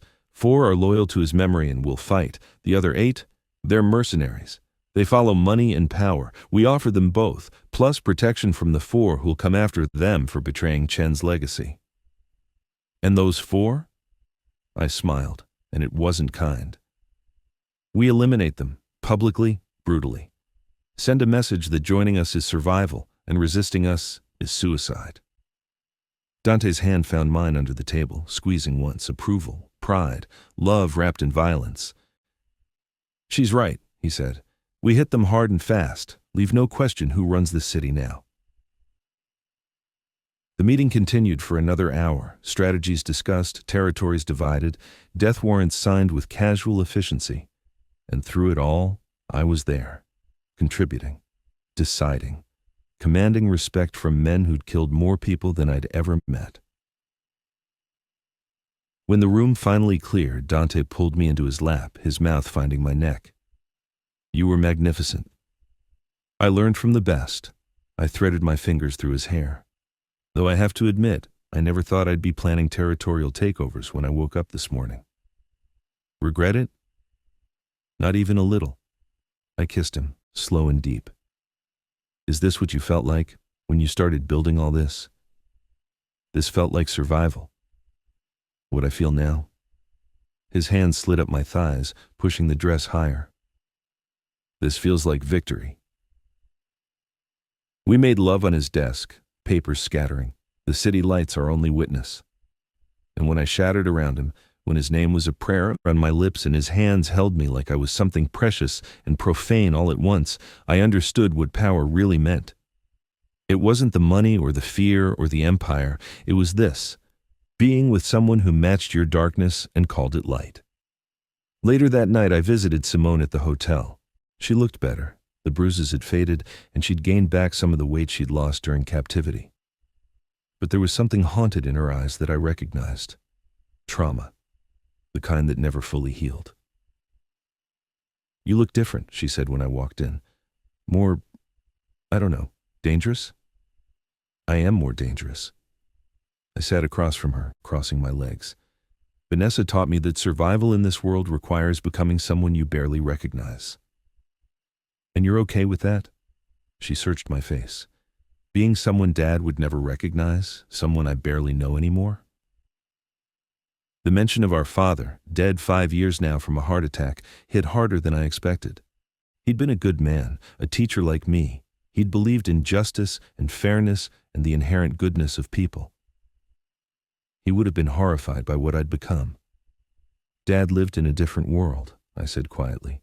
A safer world, a world where being good was enough to protect the people you loved. I met her eyes. But you and I, we learned the hard way that sometimes being good just gets you buried. I never wanted this for you. Simone's voice broke. I never wanted you to have to. She gestured vaguely at me, at the expensive dress and the gun I wore like jewelry. This. I know. I reached across and took her hand. But it's done. And honestly, I don't hate it as much as I should. There's something freeing about not having to pretend anymore, about letting the darkness out instead of bottling it up. You sound like him. Maybe. I didn't deny it. Or maybe I just finally found someone who sees all of me and doesn't ask me to be less. Simone was quiet for a long moment. Then, what happens to me now? Does Dante just keep me locked in this hotel forever? That's actually why I'm here. I pulled out a folder. Dante and I discussed it. You have 3 options. 1, you take the money we're offering, $5 million, and you disappear. New identity, new life, somewhere far from here where nobody knows the Blake name. Her eyes widened. 5 million? For your silence and your safety. You'd never have to work again, never have to look over your shoulder.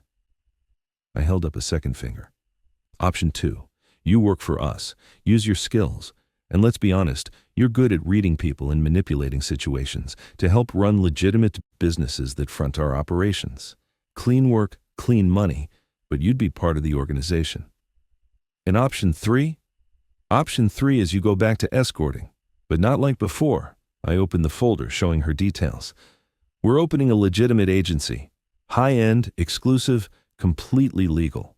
Background checks on clients, security at every appointment, health insurance, retirement plans, everything you never had before. You'd run it. She stared at the papers like they might bite her. Why would you do that? Because you're my sister. Because what happened to you, the kidnapping, the threats, the fear, that happened because the system failed you. Because women like you have no protection in this world. I leaned forward. So we're building something better. Something where women have power instead of being powerless. Dante agreed to this? It was his idea, actually. I smiled at her surprise. He said any organization worth running should protect its people, even the ones society pretends don't exist. Simone was quiet, reading through the proposal with tears streaming down her face. Finally, she looked up. I want option 3. I want to build something good out of all this. Good. I squeezed her hand. You start next week.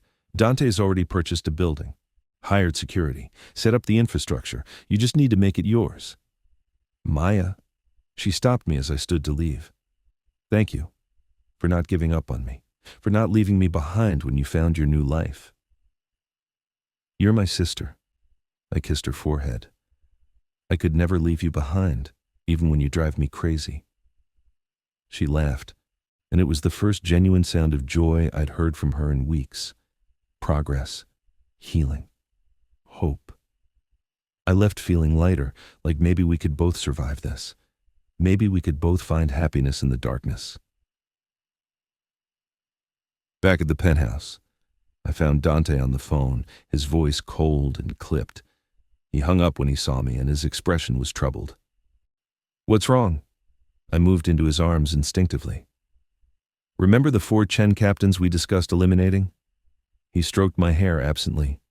One of them just made a move, hit one of our distribution centers, killed 3 of our men. Ice flooded my veins. Which captain? Diego Santos. He runs the Southside operations, smart, ruthless, and apparently stupid enough to think attacking us sends a message. What message does it send? That he's not afraid, that he thinks we're vulnerable.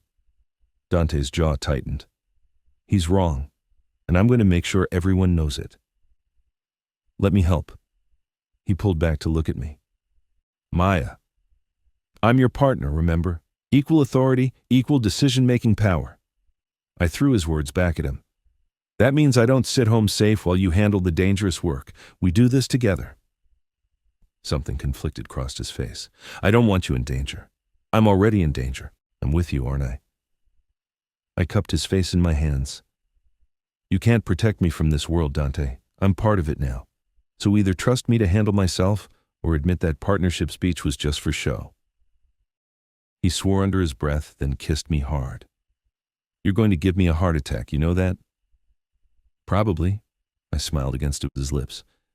But you'll die happy. Deal. We spent the next 2 days planning. Diego Santos operated out of a nightclub on the south side, the Inferno, appropriately named. He'd be there Friday night celebrating his victory with his crew. That's when we'd hit him. Not with guns blazing. That was messy and drew too much attention. No, we'd be subtle, surgical. Dante would arrange a private meeting under the guise of negotiation. Diego would come because his ego demanded it, because he'd think he'd won some sort of concession. And then he'd learn the cost of underestimating us. Friday came too fast and too slow all at once. I dressed carefully, leather pants, silk blouse, heels that could double as weapons, armed with 2 guns and a knife Dante had given me, its handle inscribed with my initials. You look lethal, he said, coming up behind me as I checked my reflection. Good. I turned in his arms. That's the point. We arrived at the Inferno at midnight when the club was packed with bodies and bass and the sweet smell of bad decisions. Diego's men flanked us as we were led to a private room upstairs, but Dante's security was better positioned, better armed, better everything. Diego was exactly what I expected. Mid-30s, handsome in a dangerous way, covered in tattoos that told the story of his rise through the ranks. He smiled when we entered, but it didn't reach his eyes. Moretti, I'm surprised you wanted to meet. Thought you'd just send your dogs to handle me. I don't send dogs to do a lion's work. Dante settled into a chair across from him, pulling me onto his lap in a display of casual dominance. Besides, I wanted to look you in the eye when I made my offer. Oh? Diego's gaze flicked to me, lingering in a way that made my skin crawl. And what offer is that? Join us or die. Dante said it pleasantly, like he was discussing the weather. Simple, clean, no room for misunderstanding. Diego laughed. You come into my club, sit in my chair, and threaten me? That takes balls, or stupidity. I haven't decided which. It takes confidence. I spoke for the first time, and Diego's attention snapped to me. The kind that comes from knowing we've already won.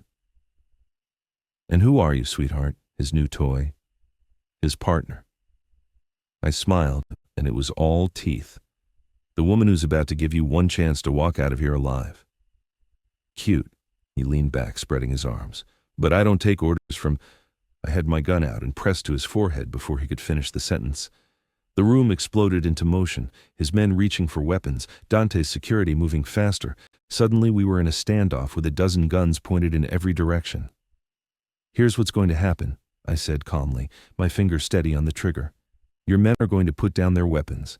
You're going to agree to Dante's very generous offer, and tomorrow you're going to gather your remaining captains and explain that attacking us was a mistake you won't be repeating. Or, Diego tried to look tough, but I could see the fear in his eyes. Or I paint this room with your brains, and your organization becomes ours by default. I leaned closer. Either way, we win. The only question is whether you're alive to see it. You won't pull that trigger, he said, but his voice shook. You're too pretty, too soft. You're not built for this. You're right. I pulled back the hammer. I wasn't built for this. I was made for it. There's a difference. Maya. Dante's hand touched my back, not pulling me away but grounding me, reminding me I wasn't alone in this. What's it going to be, Diego? I asked.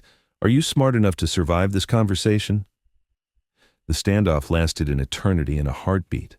Then Diego raised his hand slowly. Fine, fine. I'll join you. Lower the gun. Say it. Say you work for us now. I work for you now. The words came out bitter, defeated. Good boy. I lowered the gun but didn't holster it. Tomorrow. You're captains. Make it clear that we're in charge now. And Diego, if you even think about betraying us, I won't be this merciful next time. We walked out of the inferno like we owned it. Because we did. Everything Diego had built, every connection he'd made, every territory he'd claimed, it was ours now. In the car, Dante pulled me close and kissed me like I was oxygen. That was the most terrifying and arousing thing I've ever witnessed. Which part? All of it. His hand slid up my thigh. The way you held that gun to his head without flinching. The way you made him submit. The way you looked at me like you were daring me to stop you. He nipped at my neck. I've never wanted you more. We barely made it to the penthouse before he had me against the wall, my legs wrapped around his waist, his mouth claiming mine with bruising intensity. We made love like we were trying to consume each other. And maybe we were. Maybe that's what love looked like in this world, violent and possessive and absolutely unbreakable. Afterward, lying in bed while the city sparkled below us, Dante traced patterns on my bare shoulder. I've been thinking, he said quietly. About? About making this official. I propped myself up on one elbow to look at him. Official? How? He reached into the nightstand and pulled out a small box. My heart stopped. I know it's fast. I know we've only known each other a month. I know this whole thing started with lies and death and violence. He opened the box, revealing a ring, a blood-red ruby surrounded by diamonds, set in platinum. But I also know I've never felt about anyone the way I feel about you. And in this world, tomorrow isn't guaranteed, so I'm asking now. Dante, marry me, Maya. His eyes were intense, vulnerable in a way I'd never seen. Not because it makes sense or because it's the smart move, but because I love you. Because you're the only person I trust with my empire and my heart. Because I want to wake up next to you every morning for the rest of our lives, however long or short that might be. Tears burned behind my eyes. You know I'm going to say yes. I was hoping. He slid the ring onto my finger and it fit perfectly. Like it was made for me. Like I was made for this. But I needed to hear it. Yes. I kissed him, tasting salt and whiskey and promises. Yes, I'll marry you. I'll be your wife, your partner, your equal. I'll stand beside you and I'll never look back at who I used to be. I love you, he murmured against my lips. God help me, Maya. I love you so much it terrifies me. I love you too. I pulled him closer, deeper. Even though you're a criminal, even though loving you means blood on my hands, even though this is the most dangerous thing I've ever done. We're good at dangerous. Yes, I agreed, we are. We made love again, slower this time, like we had all the time in the world instead of borrowed moments between bullets. And as he moved inside me, as I looked into his eyes and saw my future reflected there, dark and beautiful and absolutely mine, I knew I'd made the right choice. Some people were meant for quiet lives and safe loves, but not me, not us. We were meant for this, for empire building and power plays, for violence and passion in equal measure, for the kind of love that burned hot enough to turn the world to ash. And I wouldn't have it any other way. The next morning, I woke to my phone ringing. Simone's name flashed on the screen. Maya? Her voice was panicked. Maya, something's wrong. There are men outside the hotel. They're not Dante's men. They're... Gunshots, screaming. Then silence. Simone? I was on my feet, Dante already reaching for his phone beside me. Simone, answer me! A different voice came on the line. Male, cold, amused. Hello, Miss Blake. Or should I say, future Mrs. Moretti. Congratulations on the engagement, by the way. I'm sure it will be a beautiful wedding. A pause. If you both live long enough to see it. Who is this? But my blood ran cold because I already knew. This was bigger than Diego, bigger than Vanessa. This was someone who'd been watching, waiting, planning. Someone who thinks Dante Moretti has gotten too comfortable, too powerful, too dangerous. The voice turned sharp. We have your sister, and we have terms. Come to the old automotive plant on Baker Street, alone. Both of you. No security, no backup, no tricks. You have 2 hours. If you hurt her, oh, I'll do much worse than hurt her if you don't comply. Clock's ticking, Miss Blake. The line went dead. I looked at Dante and his face was stone. It's a trap. I know. We should send a team, reconnaissance, surround the building. He'll kill her if we do. I was already getting dressed, pulling on tactical gear. We have to go, both of us. Maya, this is suicide. Maybe. I checked my guns, my knives, everything Dante had taught me to carry. But she's my sister, and I don't leave family behind. Even if it costs us everything, I looked at him. This man I loved, this dangerous, beautiful man who'd given me a ring and a future and a reason to be more than I ever thought I could be. Even then, I said, that's what love means in this world, isn't it? Being willing to walk into hell for the people who matter? He pulled me close, kissing me hard. Then we walk into hell together, and we come out the other side, or we don't come out at all. Together, I agreed. We armed ourselves like we were going to war, because we were. This was the final battle, the one that would decide if we survived or if this whole beautiful, terrible thing we'd built came crashing down. And as we headed toward that automotive plant, toward whatever trap was waiting, I realized something. I wasn't scared. I was ready. Ready to fight, ready to kill, ready to do whatever it took to protect the people I loved and the life I'd chosen. Because I wasn't that small-town teacher anymore. I wasn't the good twin who always played by the rules. I was Maya Moretti, or I would be soon enough. And heaven help anyone who stood in my way.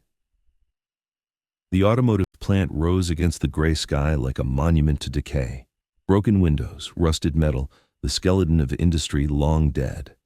Perfect place for an ambush. Perfect place to die. Dante and I approached on foot, our weapons concealed but ready. His hand found mine as we walked, and the touch grounded me, reminded me what I was fighting for.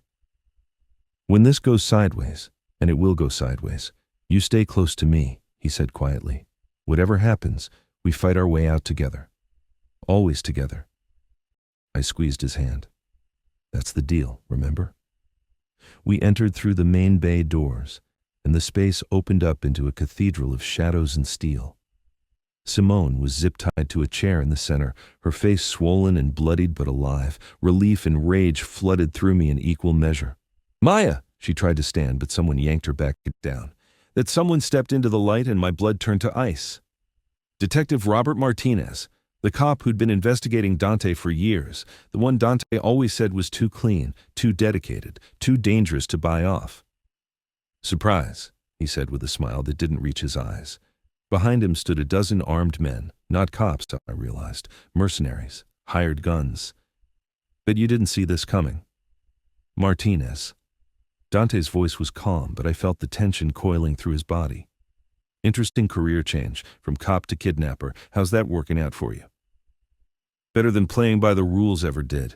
Martinez circled us slowly, his men keeping their weapons trained on us. You know how much a detective makes in the city, Moretti? Barely enough to survive. Meanwhile, you're pulling in millions, living in penthouses, wearing suits that cost more than my annual salary. His voice turned bitter. Where's the justice in that? So this is about money? I asked, keeping my voice steady even as I calculated angles, exits, possibilities. This is about what I'm owed. He stopped in front of me, his gaze traveling over me with something that made my skin crawl. I spent 5 years trying to build a case against him. 5 years of my life dedicated to bringing down Dante Moretti. And you know what I got for it? Nothing. Because men like him don't go to jail. They buy judges. They intimidate witnesses. They make evidence disappear. So you decided to become exactly what you claimed to hate, Dante said. How noble. Martinez backhanded him across the face. I moved instinctively, but 3 guns swung toward me and I froze. Don't, Dante said, blood on his lip. His eyes met mine. Not yet. Smart man. Martinez grabbed Simone's hair, yanking her head back. "Here's how this works. You're going to transfer everything you own to me. Every account, every property, every business. And then you're going to disappear. Leave the city. Leave the country. I don't care where you go as long as I never see either of you again. And if we refuse, then I kill your sister. Then I kill your fiancé. Then I kill you." He pressed his gun to Simone's temple. "But not quickly. Slowly. Painfully. While you watch everyone you love die screaming." The ruby on my finger caught the light, a splash of blood red against the gray. I thought about the woman I'd been a month ago, the teacher who'd believed in rules and fairness and justice. She would have been horrified by what I was about to do. Good thing she was dead. "Okay," I said. "Okay, we'll do it. Just let her go." "Maya, no," Dante started. "He's right." I turned to him, and I let him see the plan forming in my eyes, the calculated risk, the desperate gamble. "We can rebuild. We can't bring her back from the dead." Understanding flickered across his face, then he nodded slowly. "Fine. But we do this smart. I need my phone. The transfers require biometric authentication." Martinez considered, then gestured to one of his men. "Check them, carefully. They found our guns, our knives, everything we'd brought, but they missed the tiny blade sewn into my bra, the one Dante had insisted I carry for emergencies. This definitely qualified." Martinez handed Dante his phone. "Make the first transfer. 10 million, to prove you're serious." Dante pulled up his banking app, his fingers moving slowly across the screen. "This is going to take time. Multiple accounts, different banks, security protocols." "I've got time," Martinez smiled. "I've got all the time in the world." But he didn't, because while Dante was stalling, while everyone's attention was on the phone in his hands, I was cataloging everything. 15 men total, 7 with clear lines of fire, 3 exits, Simone 20 feet away, Martinez standing too close to her, too confident. His first mistake. "Transfer complete," Dante said, showing the screen. Martinez checked his own phone, and his smile widened. "Good. Now the next—" I moved. The blade was in my hand and then in the throat of the nearest mercenary before anyone could process what was happening. I used his body as a shield as the shooting started, his gun now mine as I fired 3 quick shots, 1 mercenary down, 2, 3. Dante had his own gun somehow, stolen from the man checking him probably, and he was moving toward Simone, firing with precision that came from decades of survival. "Get down!" I screamed at my sister, and she had the sense to drop, chair and all.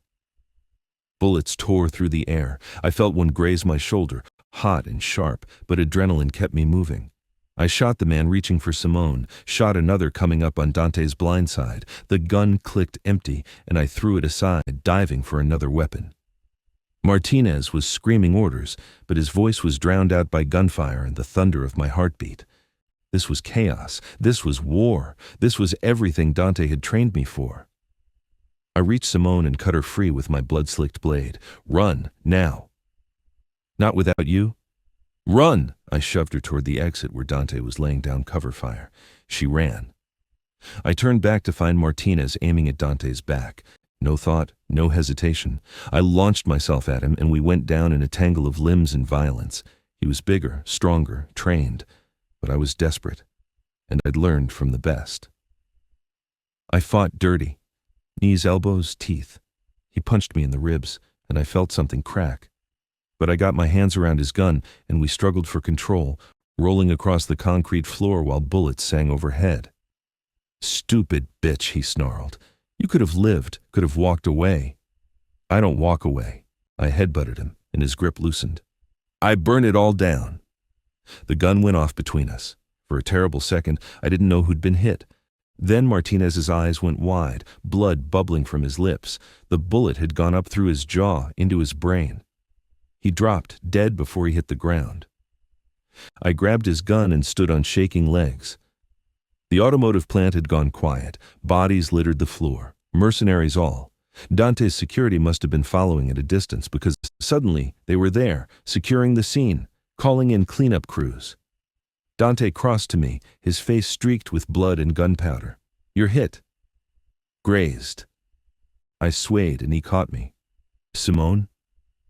Safe, outside with my men. His hands framed my face, checking me for injuries with a gentleness that contrasted sharply with the violence we had just survived. You could have died. You threw yourself at an armed cop. Former cop. And he was going to shoot you. I touched his face, needing to feel him solid and real and alive. I told you. Together. That's the deal. You're insane. But he said it like a prayer, like a promise.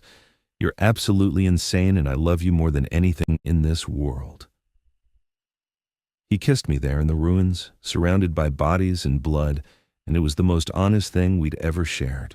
No lies, no pretense, just two people who'd fought through hell and came out the other side. Dante? One of his men approached cautiously. We found something, in Martinez's car. We followed him outside where Simone sat wrapped in a blanket, pale but alive.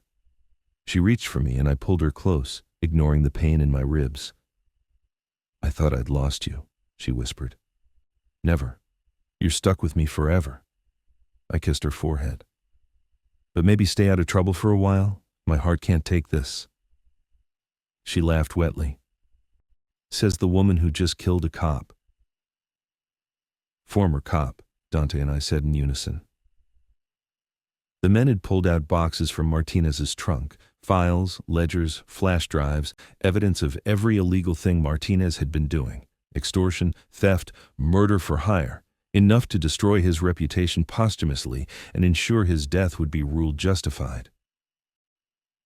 He kept records, Dante said, flipping through files. Everything. Everyone he worked with.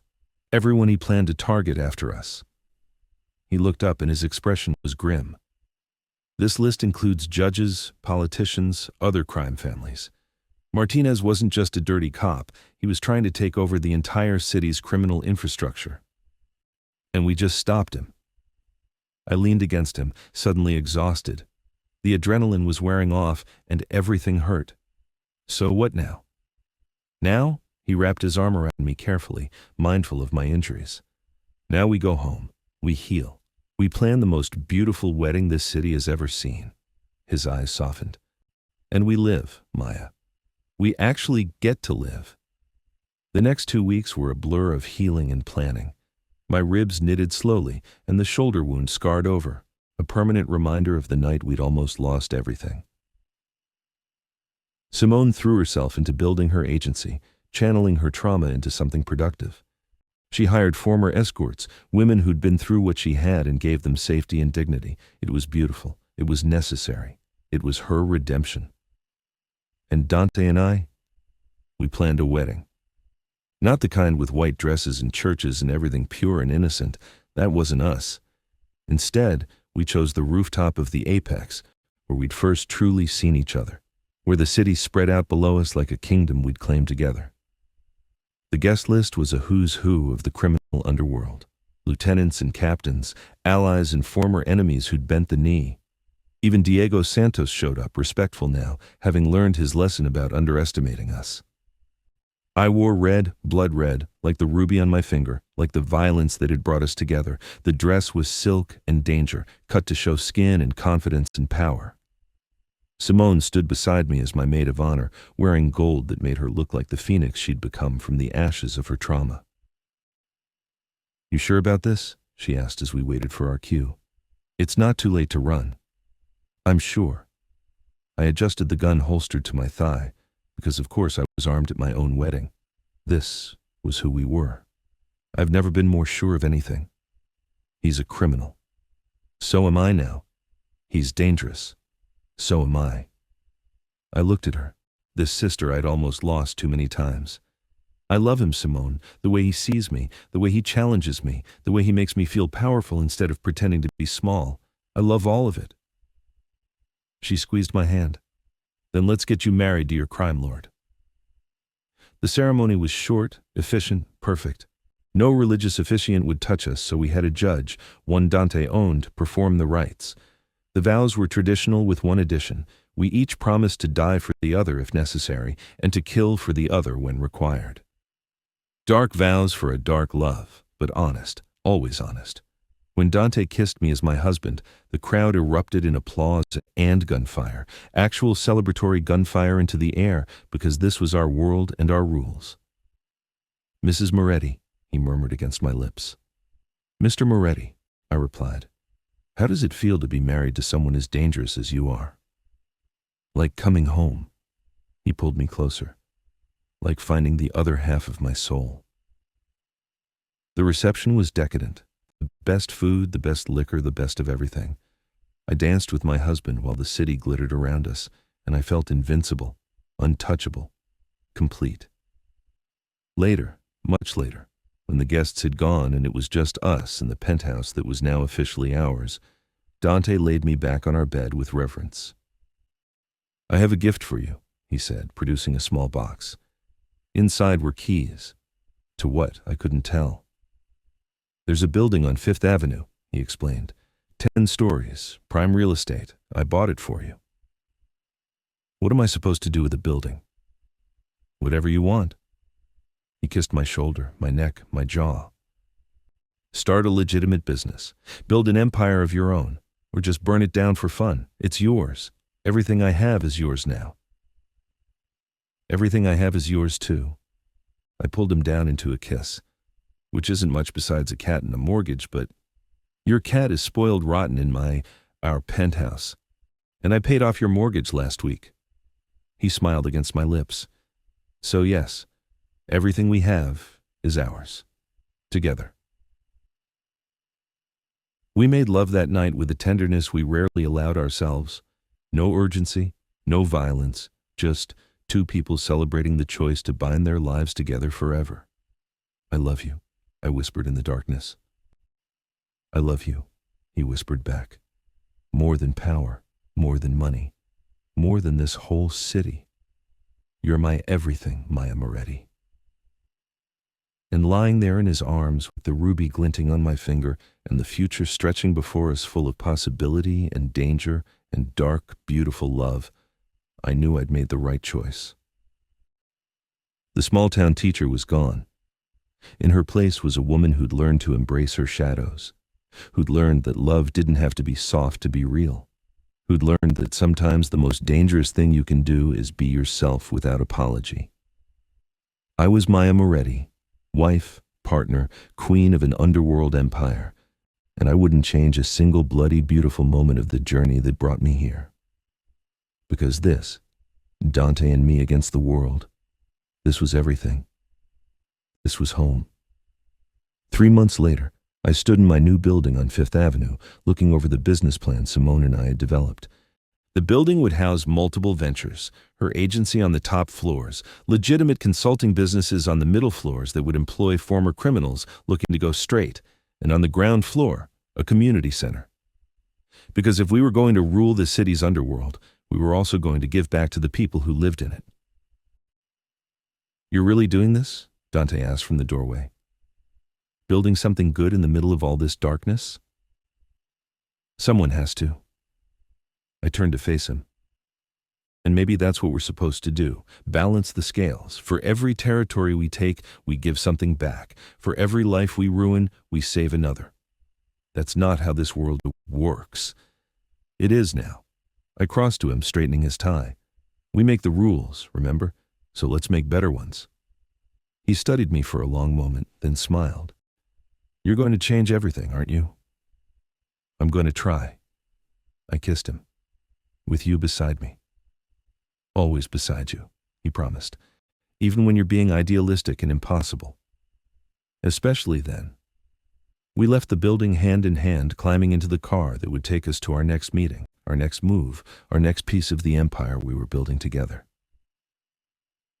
And as the city rolled past the windows, this beautiful, terrible, dangerous city that was ours now, I thought about how far I'd come, from small-town teacher to crime lord's wife, from innocent to dangerous, from hiding my darkness to wearing it like a crown. It had cost me everything I used to be, but it had given me everything I was meant to become.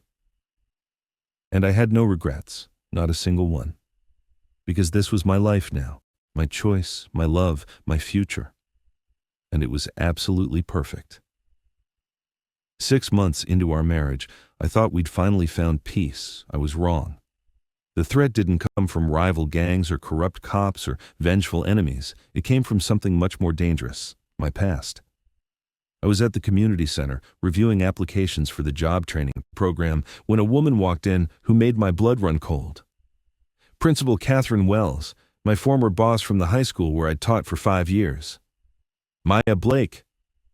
She said my maiden name deliberately, her eyes scanning the expensive suit I wore, the ruby that never left my finger, the confidence that radiated from me like armor. Or should I say Mrs. Moretti now? I've been reading about you in the papers. My mind raced. The newspapers had covered our wedding. Crime boss marries mysterious woman, but they didn't have details. They didn't know I was Maya Blake, former teacher. They couldn't connect those dots. Unless someone connected them for them. Principal Wells. I kept my voice neutral. What brings you to the city? You do, actually. She sat down uninvited, her expression a mixture of disappointment and something sharper. Calculation. You disappeared 6 months ago. No notice, no explanation, just gone. We had to scramble to replace you mid-semester. I apologize for that. It was a family emergency. Was it? She leaned forward. Or was it because you were too busy playing dress-up as your escort sister to care about the students who needed you? The air went cold. Excuse me? I did some digging, found some interesting things. Simone Blake, high-end escort, reported missing around the same time you left town. Then, suddenly you're here, married to Dante Moretti, the biggest crime lord in the city. Her smile was cruel. You want to explain how a small-town English teacher ends up married to a man like that? That's none of your business. Oh, I think it is. I think the school board would be very interested to know what their former employee has been up to. I think the media would love the story. Innocent teacher corrupted by the criminal underworld. It would be quite the scandal. Blackmail. She was blackmailing me. What do you want? I asked quietly. Money. $500,000. Consider it severance pay for leaving us high and dry. She stood, straightening her jacket. You have 48 hours. If I don't have the money by then, I go to the press with everything. Your real identity, your sister's profession, the fact that you're now married to a man who's killed more people than cancer. She left before I could respond, and I sat there shaking with rage and fear. Not for myself, I'd made peace with who I'd become. But for Dante. His enemies would use this. They'd use my past to undermine him, to make him look weak for marrying someone from such a different world. I had to handle this myself. That night I didn't tell Dante about the visit. Instead, I made a call to someone I'd hoped never to contact, James, one of Dante's lieutenants who specialized in making problems disappear. I need information on someone, I said. Everything. Financials, personal life, secrets. I need leverage. Mrs. Moretti, does the boss know you're... This is my problem. I'll handle it my way. I gave him Catherine's details. 24 hours, can you do it? For you? Anything. The information came back faster than expected, and it was gold. Catherine Wells wasn't the upstanding educator she pretended to be. She'd been embezzling from the school for years, small amounts carefully hidden. But there. She'd also been having an affair with a married school board member, using the relationship to cover her tracks. I had everything I needed to destroy her, but I wanted her to know why. I arranged a meeting at a cafe downtown, public, safe, witnesses everywhere. Catherine arrived looking smug, probably expecting me to hand over money like a terrified victim. And, do you have what I asked for? She said, settling into her chair. I have something better. I slid a folder across the table. Your financial records, every illegal transfer, every penny you stole from the school, plus some lovely photos of you and board member Harrison at that hotel in Springfield. His wife will be devastated. Her face went white. How did you... I learned from the best. I leaned forward. Here's what's going to happen. You're going to resign from your position, effective immediately. You're going to confess to the embezzlement and pay it all back. And you're going to disappear from my life forever. Or what? Or I send this to the police, the media and Harrison's wife. Your career ends, your reputation ends, your freedom ends. I smiled, and it wasn't kind. Or you could take the easy way out, resign quietly, disappear quietly, live quietly somewhere far from here. You've changed, she whispered, looking at me like I was a stranger. The Maya I knew would never. The Maya you knew is dead. I stood, gathering the folder. She died the moment she realized being good doesn't protect you from people who want to hurt you.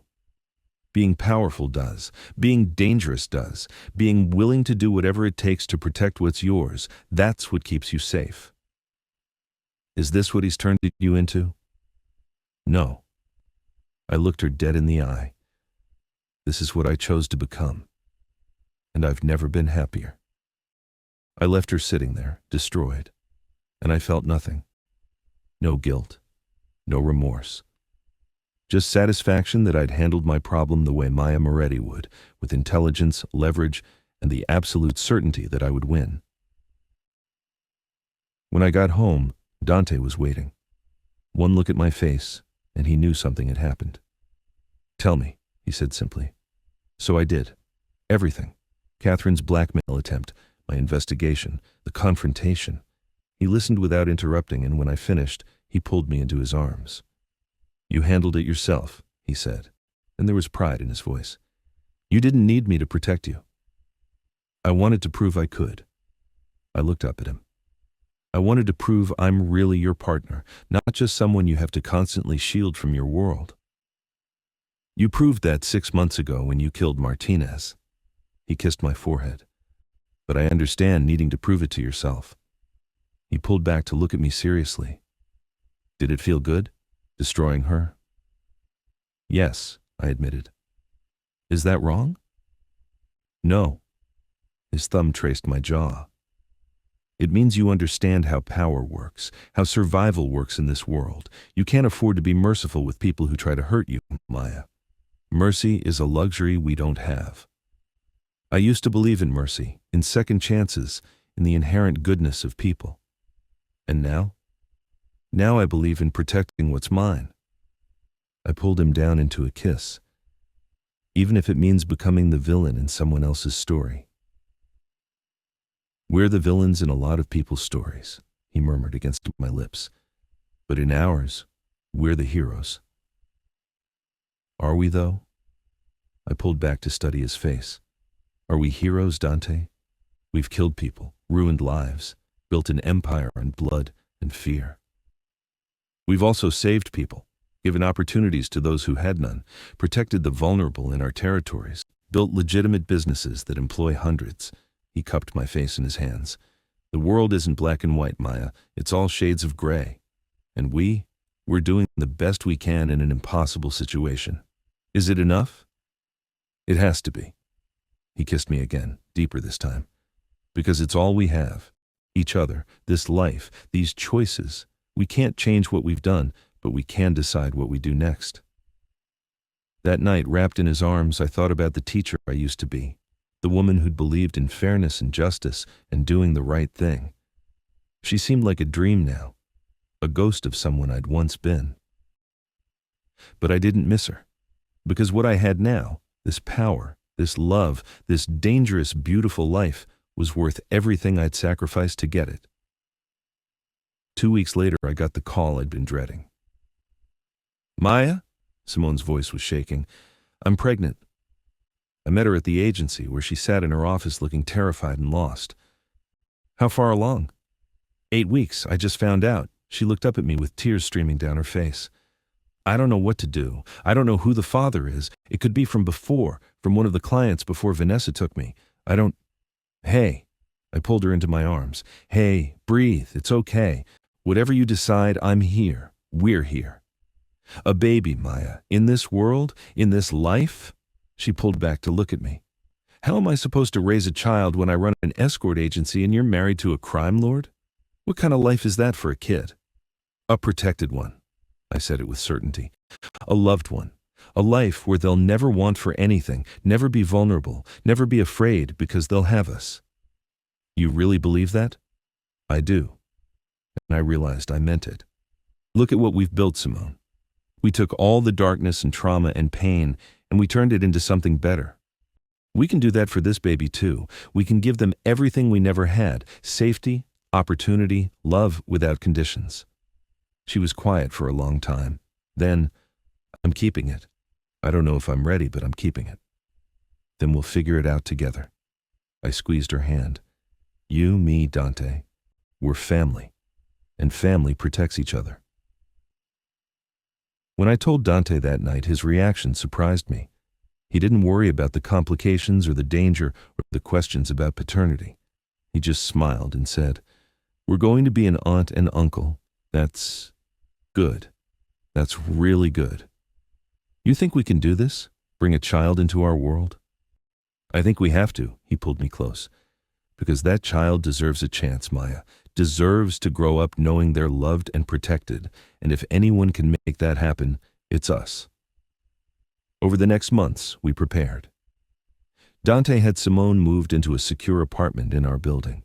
We hired the best doctors, the best security. The agency continued to run, but Simone stepped back from day-to-day operations as her pregnancy progressed. And I started thinking about the future differently.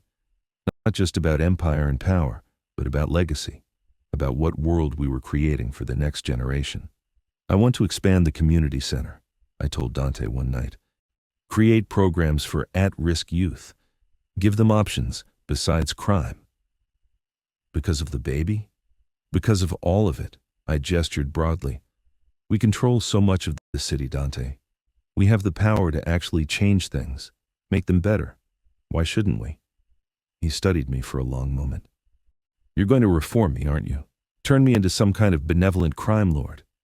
Is that such a bad thing?" "No," he pulled me onto his lap. "It's exactly what I need, what this city needs. Someone with the power to take what they want and the conscience to know they should give something back." "We're going to do this together," I said firmly. "Balance the darkness with light. Build something that lasts beyond us." "Always together," he agreed.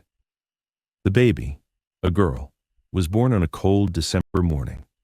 Simone named her Maya Catherine Blake Moretti, and when they placed that tiny, perfect human in my arms, something inside me cracked open. This was why we fought. This was why we survived, for moments like this, for the possibility of new life in the middle of all our darkness. Dante stood beside me, his hand on my shoulder, and I saw tears in his eyes. "She's beautiful. She's perfect." I looked up at him. "She's going to change everything." "Good," he whispered. "We could use some change." Holding that baby, surrounded by my sister and my husband, and the family we'd built from blood and violence and improbable love, I finally understood what it had all been for. Not the power, not the money, not the empire. It had all been for this, for the chance to protect something innocent, to give someone a future we'd had to fight for, to create something beautiful out of all the ugliness we'd endured. I was Maya Moretti, former teacher, current crime boss, wife, sister, aunt, survivor. And I wouldn't change a single thing about the journey that brought me here. Because standing there with Dante's arms around me and my niece sleeping peacefully in my arms and my sister smiling through happy tears, I knew one thing with absolute certainty. We'd made it, against all odds, through all the danger and death and darkness. We'd made it. And whatever came next, we'd face it together. Always together. 1 year later, I stood on the rooftop of the Apex, looking out over the city that had become ours. So much had changed. The community center was thriving. The escort agency had expanded to 3 cities, all offering the same protection and dignity Simone had envisioned. Dante's empire was stronger than ever, but cleaner too. Less violence, more legitimate business, a balance between darkness and light. Dante came up behind me, wrapping his arms around my waist. "What are you thinking about?" "How far we've come." I leaned back against him.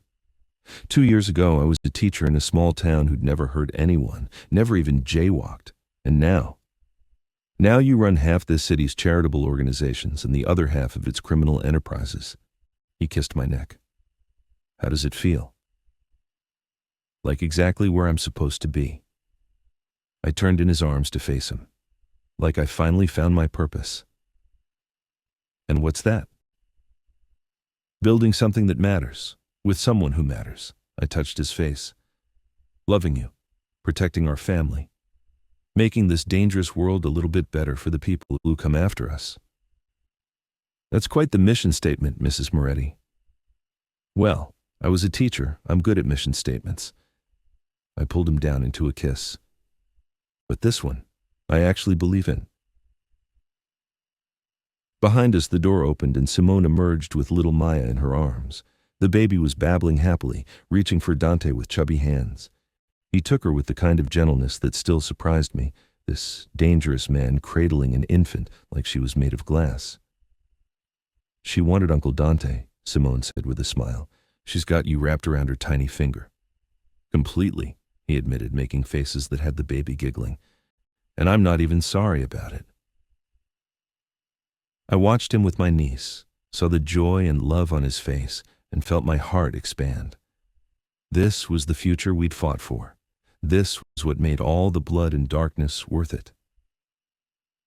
I have news, Simone said, settling beside me. The Chicago branch of the agency is opening next month. We've already got 20 women signed up, all excited about the protections and benefits. That's amazing. It's because of you. She squeezed my hand. Because you believed we could build something good out of something that hurt us. Because you refused to let trauma define us. We all did it together. No, she looked at me seriously. You led the way. You were the one brave enough to walk into the darkness and find light there. The rest of us just followed. I thought about that. About bravery and darkness and the choices that had led me here. About the twin sister who'd disappeared and the woman I'd become searching for her. About the crime lord who'd seen potential in me that I hadn't seen in myself. About the violence and passion and impossible love that had transformed me completely. I don't feel brave, I admitted. I just feel like I did what I had to do to survive. That's what bravery is, Dante said, still holding the baby. Doing what needs to be done even when you're terrified, even when it cost you everything you used to be. Do you ever regret it? Simone asked. Giving up your old life, becoming this? I looked at Dante, my husband, my partner, my everything. I looked at my niece, innocent and perfect. I looked at the city spread out below us, full of danger and possibility. I thought about the woman I'd been and the woman I'd become. Not for a second, I said. This is my life now, my choice, my family, my future. And I love every complicated, dangerous, beautiful moment of it.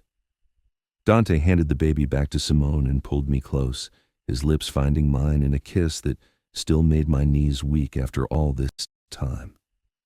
I love you, Maya Moretti. I love you too, I whispered back, more than I thought it was possible to love anyone. Even though I'm a monster, especially because you're a monster. I smiled against his mouth. Because you're my monster, and I'm yours.